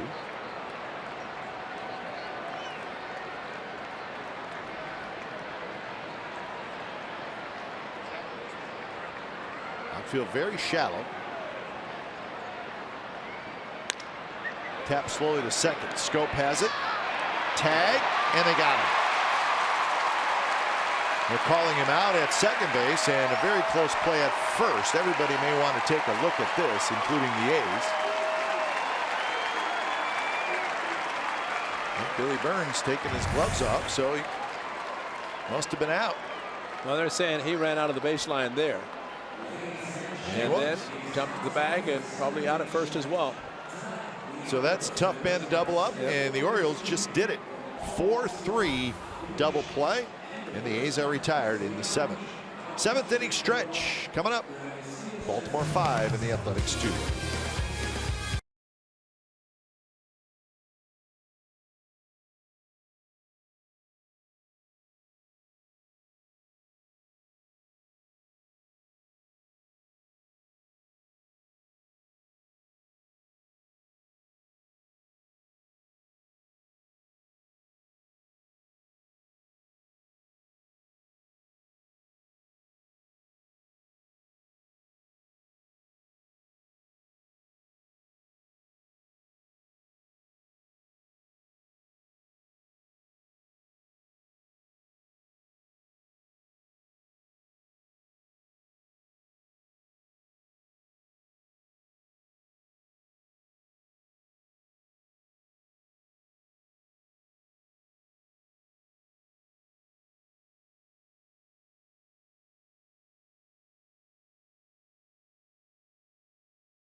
On CSN California is brought to you by Toyota. It's Toyota time for big savings on legendary Toyota quality. Take a test drive today. Toyota, let's go places. And by Xfinity. X1 from Xfinity will change the way you experience TV. As always, we get in-depth sports news for the great Bay Area sports fans. Know it all with Sportsnet Central. It's brought to you by Hyundai, and you'll see it on CSN Bay Area tonight at 10:30. Again, that's on our sister station, CSN Bay Area. All the highlights from Game 3, Warriors-Blazers. How about the highlights from Game 5, Predators-Sharks, and the Kentucky Derby highlights. Kelly Johnson and Henry Wolford will host. If you had the favorite, NyQuil? Probably a happy guy. NyQuil. If he didn't go to put sleep. You to sleep. He won. Is it Nyquist? Was that his name? Nyquist, the winner of the Kentucky Derby. And if you didn't see it, we just told you the winner. So you're all set to. But still watch Sportsnet. Oh, yeah, of course. So big night, Bay Area sports, with the Warriors trying to go up 3-0 and Sharks and Predators. Oh, Henry Wolford's on there too? Sharks and Predators 2-2. Boy, Henry Wolford. Oh, man. I like when Henry does our pregame shows. Yeah. I don't necessarily prefer him to Brody, but Henry tells us what a great announcing pair we are. Yeah. So Brody, take the hit. Nobody else tells us that, but Henry does. So Brody, Mindy, everybody, you know, just remember that. Henry makes you feel like $1 million. That's right. Adam Jones, Chris Davis, Mark Trumbo. Lots of power for Rodriguez to face. He got the final 2 outs in the 6th inning. Another good cut fastball from Fernando.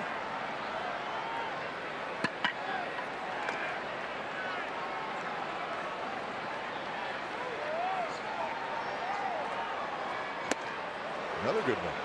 92 miles an hour. Adam Jones is 1 for 3. Singled in a run and then scored in the 3rd inning. 3rd inning is when the Orioles scored 4 times. Then they got a single run in the 5th.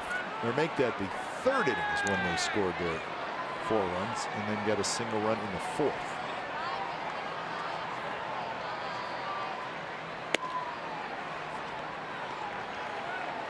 Rangers won today. They beat the Tigers 10-5 in Detroit.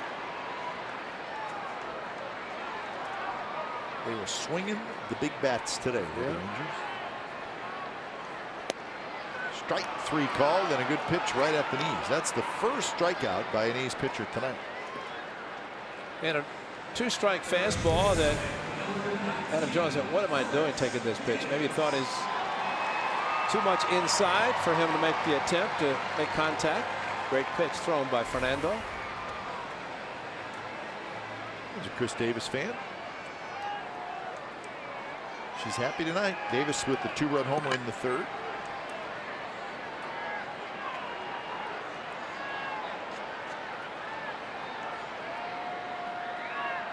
First pitch is a little bit outside. Rangers hit 5 home runs today, 2 of them by Adrian Beltre. So he's happy with his extension. Should be, right. So the Rangers have won the first 2 games of that series in Detroit, and the Tigers have now lost 5 in a row. Tigers just can't get rolling in the early part of the season. Rangers are now 17-14 after that win today. High fastball popped up foul. Yankees beat the Red Sox 8-2. Made Eovaldi over David Price. So Price suffers his first loss. He was 4-0, now 4-1. David Price, pitching for the Tampa Bay Rays, experienced the Yankee Stadium phenomenon. And now with the Red Sox and the rivalry on the Red Sox and the Yankees, he is all part of that now. And 7-year contract that he signed with an opt-out after 3.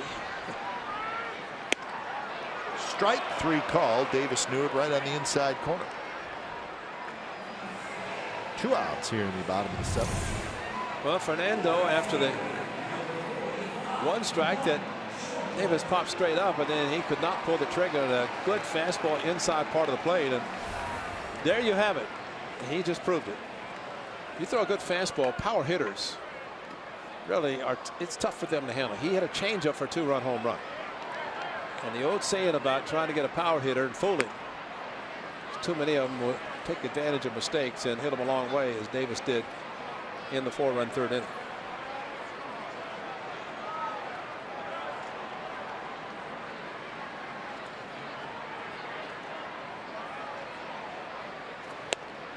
There's that cut fastball again. 89 miles an hour. Moving away from Trumbo. Fernando, a couple of years removed from shoulder surgery himself, and he is getting better and better every year that he pitches following the surgery. Good stuff tonight. Good time to have it following Jesse Hahn, trying to keep it within striking distance.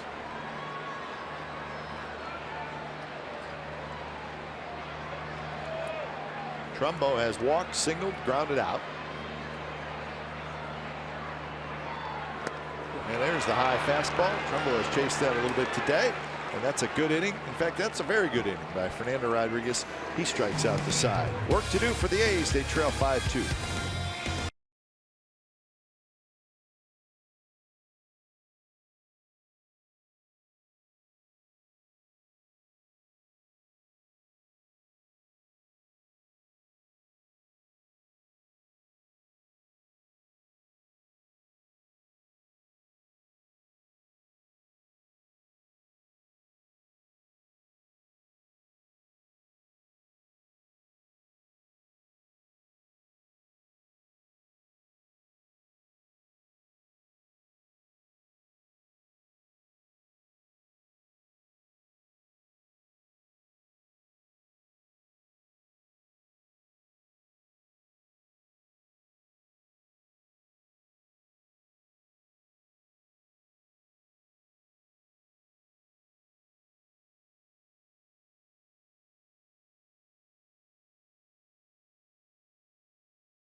It is the 10th season of the CSN All-Star Teacher Program, recognizing teachers that make a difference. Visit csncalifornia.com and vote. The winner receives $20,000 for his or her school. That was Utah Street, which is very crowded tonight.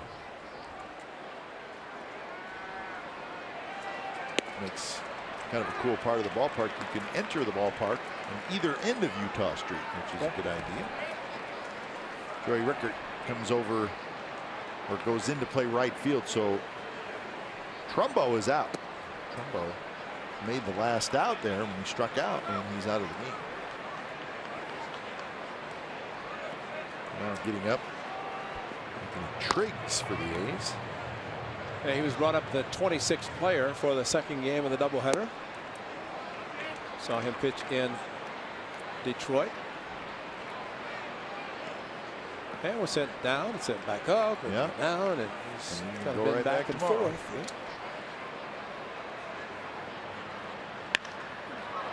Lowry shoots one toward left, and it's foul. Not by much.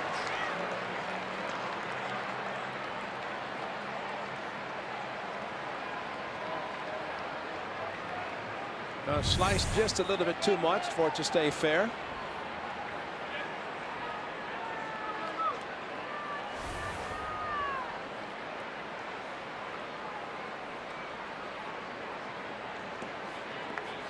Lowry is hitless in the nightcap. He had 3 hits in game 1. Swing and a miss. Strikeout number 4 for Ubaldo Jimenez. And a great changeup, and pitching in the 8th innings. Pitch count is still just a little over 90, but his changeup has been good tonight, and that's what's fooled the A's hitters, and Jed Lowry in particular.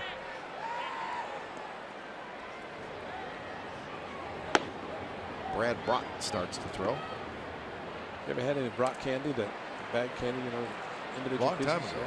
It's been a while.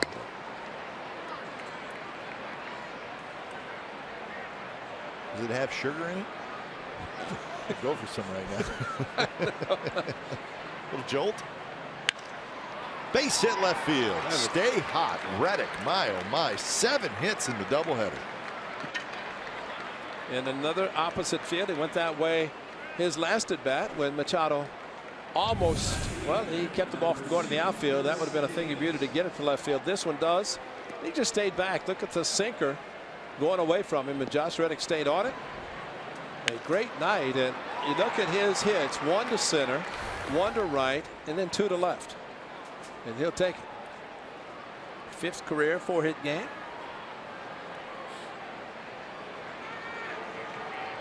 So here's Chris Davis. Josh Reddick, like a few other players, including Sean Doolittle, the traveling Doolittles, they're always here. There's where the ball hit. And Josh Reddick said it's going to be a busy trip for him. Boston, Tampa Bay.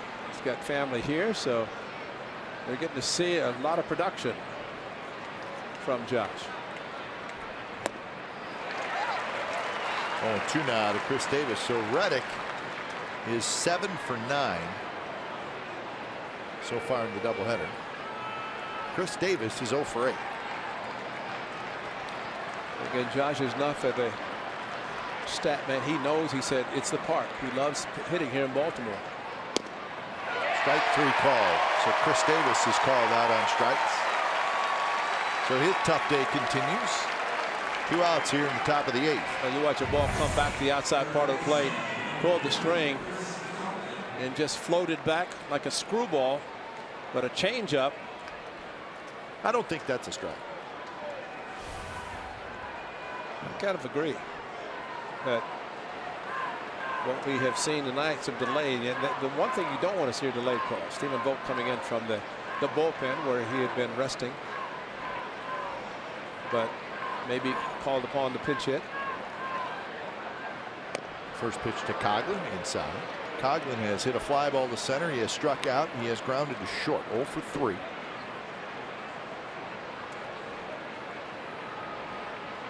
Start at third base tonight.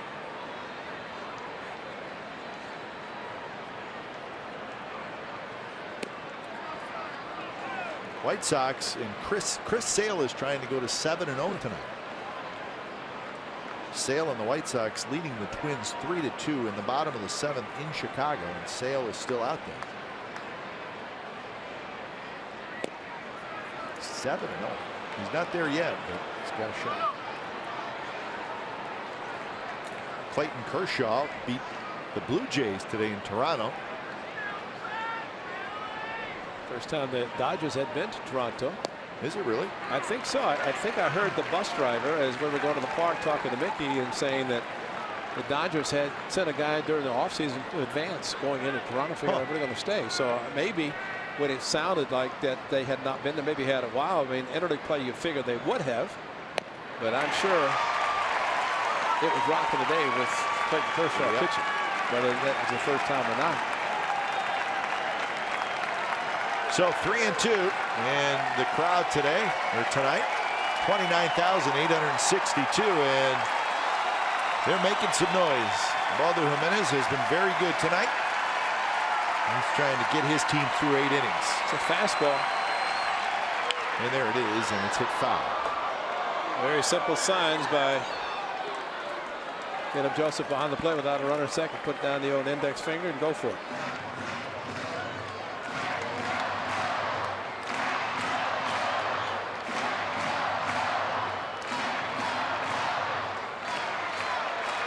So Reddick will take off again.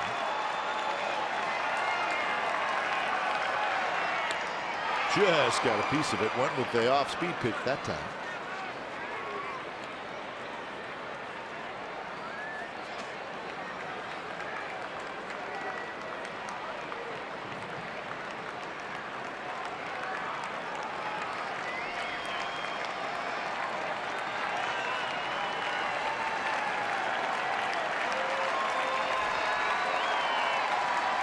Pitch number 104 coming up. Here it is. Got him swinging. Change up again. So 6 strikeouts, and Ubaldo Jimenez will get a standing ovation from the Orioles fans here at Camden Yards. Bottom of the 8th coming up.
This game summary is brought to you by your local Toyota dealers.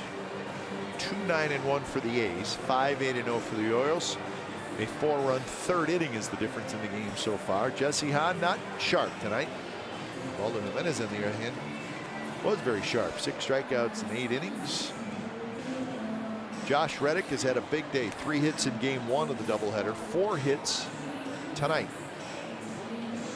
Chris Davis with one of his patented long home runs. When it's time for change, think Speedy Oil Change and Auto Service. It's your oil change, tune-up, and brake expert. So Andrew Triggs comes in. Those are the numbers from AAA. As Ray said, he's been called up just for today. Major League rules, there's a doubleheader. You're allowed to bring up 1 player for the 2nd game of that doubleheader. And then, and I think it has to be a pitcher. Has to be a pitcher. I think for the because they figure a bullpen they're going to use pitchers as the A's did in the first game, but they won that game kind of handily and did use some relievers. But not surprising, Bob Melvin, knowing that there's a game tomorrow, he's got the back end of the bullpen. He does not like to pitch guys in the same day twice, which would be created. And Sean Doolittle threw 3 pitches to Trumbull, struck him out. Did not use Axford and Madsen, so everybody would be available tomorrow. Series finale. Triggs coming in, trying to hold the Orioles. A's with at least one more chance.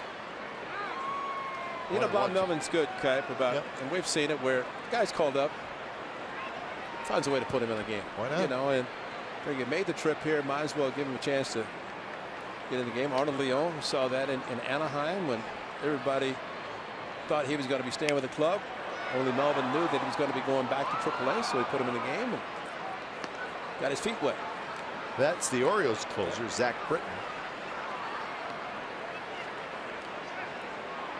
On game 1, the A's used 4 relievers: Zabzinski, Doolittle, Dahl, and Hendricks.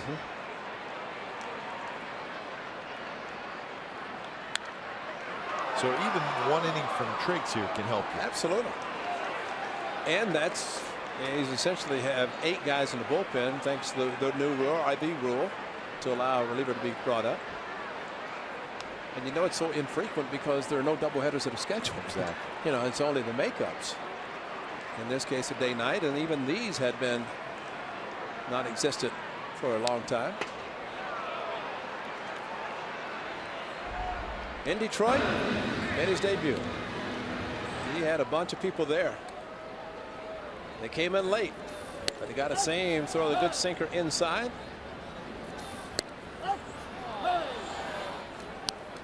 He liked it, got the job done, and he was impressive in that short time.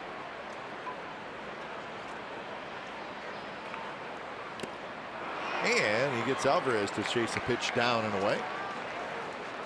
It's 4 consecutive strikeouts, 3 by Fernando and now 1 by Triggs. Backdoor breaking 4 strikeouts. Back to the door, and Josh Feckley showing that caught the foul tip before it hit the ground.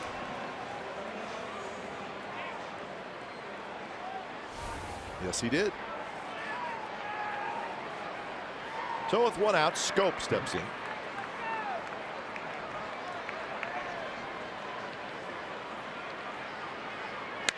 Scope has a good swing, fouls it into the upper deck.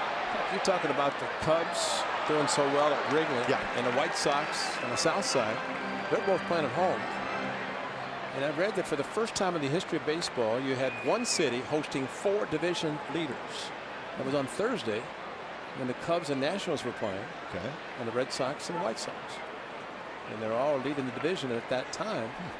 Never been done before in the same city, which, I mean, it is remarkable. The Cubs in the past have never been in a position where they've done that. They won again. Cubs beat the Nationals. And I saw a note that they're the first team to get to that many wins, what, 23 or 29? They're since 23 and 6. 77 Dodgers to get to 23 wins in 29 games. They were the last team to do it. Scope strikes out.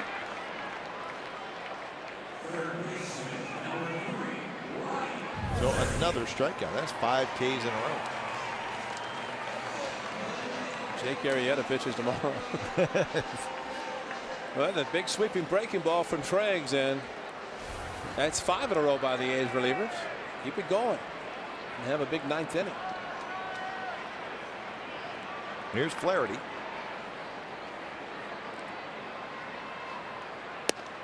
And so the Cubs are 23 and 6 after their win. The White Sox right now still playing. They're 20 and 10.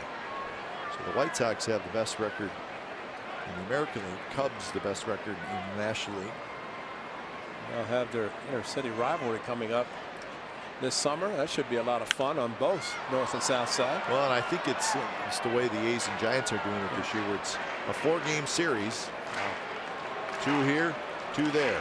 That's the way it is with the A's and Giants this year, and I think it's the same way with the White Sox. I bet those games are sold out already. You know the Cubs are. I mean, Cubs sold out probably every game. And the start that Joe Madden has them on right now, Ben Zobrist is off the charts, man. What he's doing so far for the Cubs, his new team.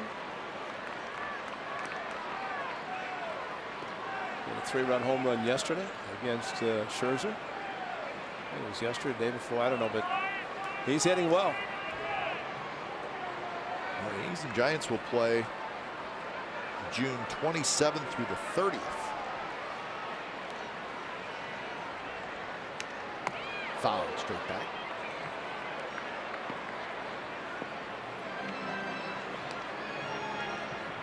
And Flaherty's got a single and a walk tonight. Mariners leading the Astros 2-1, top of the 8th inning in Houston.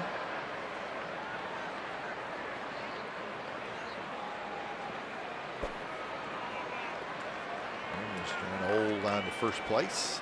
They're 17 and 12.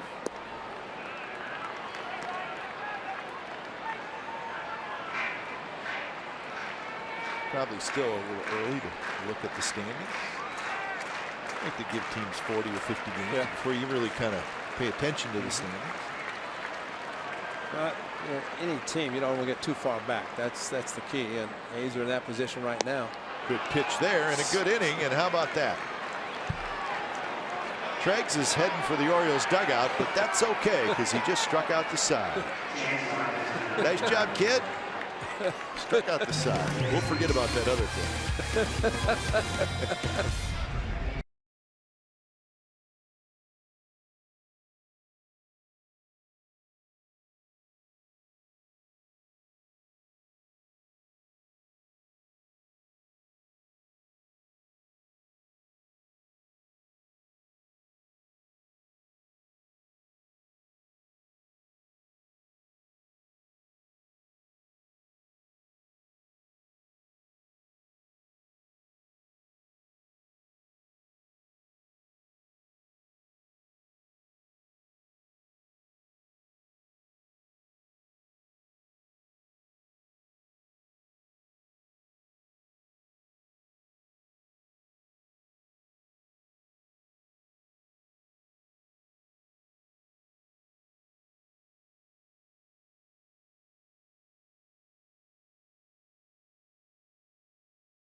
Live Sharks pregame coverage is airing right now on CSN Plus. CSN Plus can be found on Comcast channels 105 and High Def channel 780, DirecTV channel 698-1, and AT&T 768 and 1768 High Def. If you can't find CSN Plus, log on to csncalifornia.com or call your local cable provider.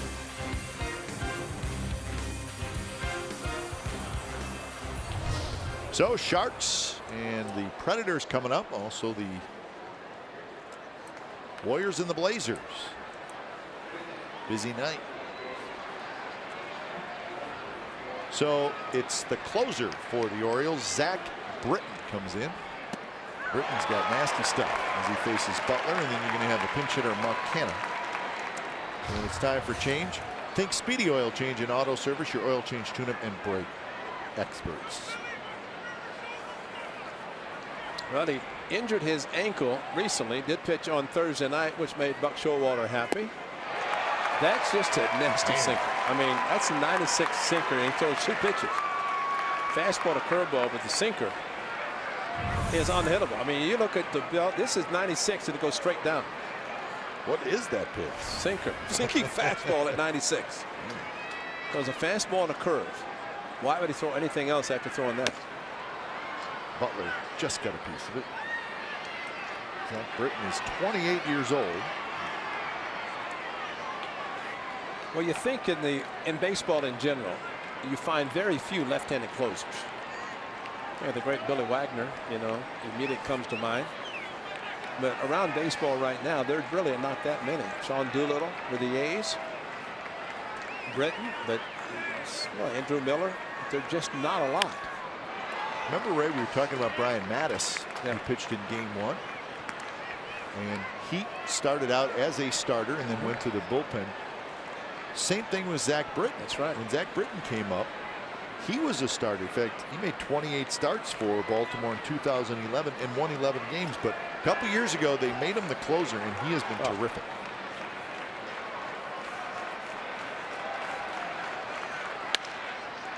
Britton off the mound, grabs it, fires to first, and Butler is retired. Well, last year he faced the A's 4 times, had a save, but also had a blown save on the 14th of August, a game that Osvaldo Jimenez started, relieved him, and blew the save that the Orioles did, win it in 13 by a score of 8-6. That was a walk-off by Manny Machado. So the A's, Mark Canha gets a shot.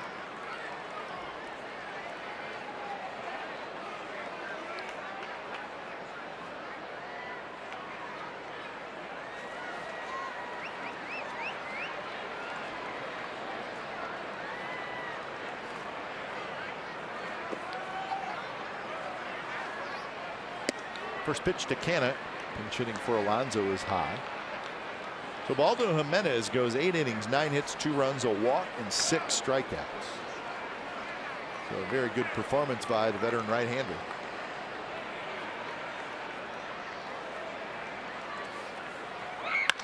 Canha on the ground towards short. Nice hop for Manny Machado.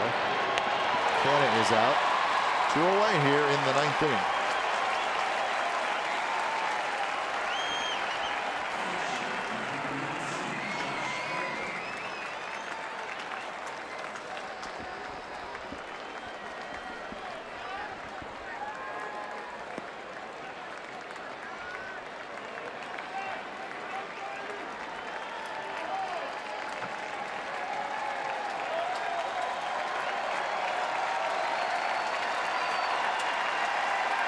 So here's Fegley, last hope for the A's.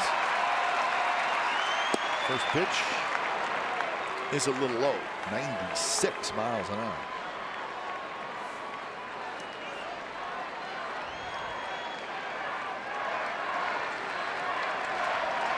Fegley tonight is 1 for 3. He's got an RBI single, and that one is in first strike.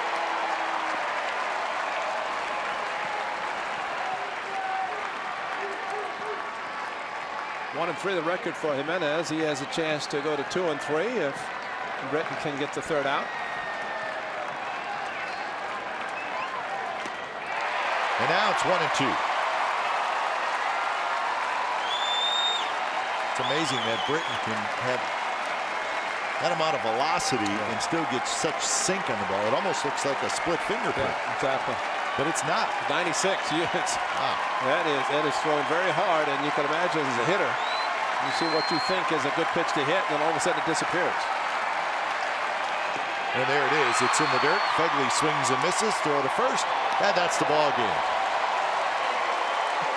So a long day at Camden Yards comes to an end, and when it's all said and done, it is a split as the A's win Game 1 this afternoon, but the Orioles come back to win Game 2 behind Osvaldo Jimenez, who was terrific tonight. So the time of game was 2 hours and 33 minutes. A nice crowd tonight for Game 2 of this doubleheader.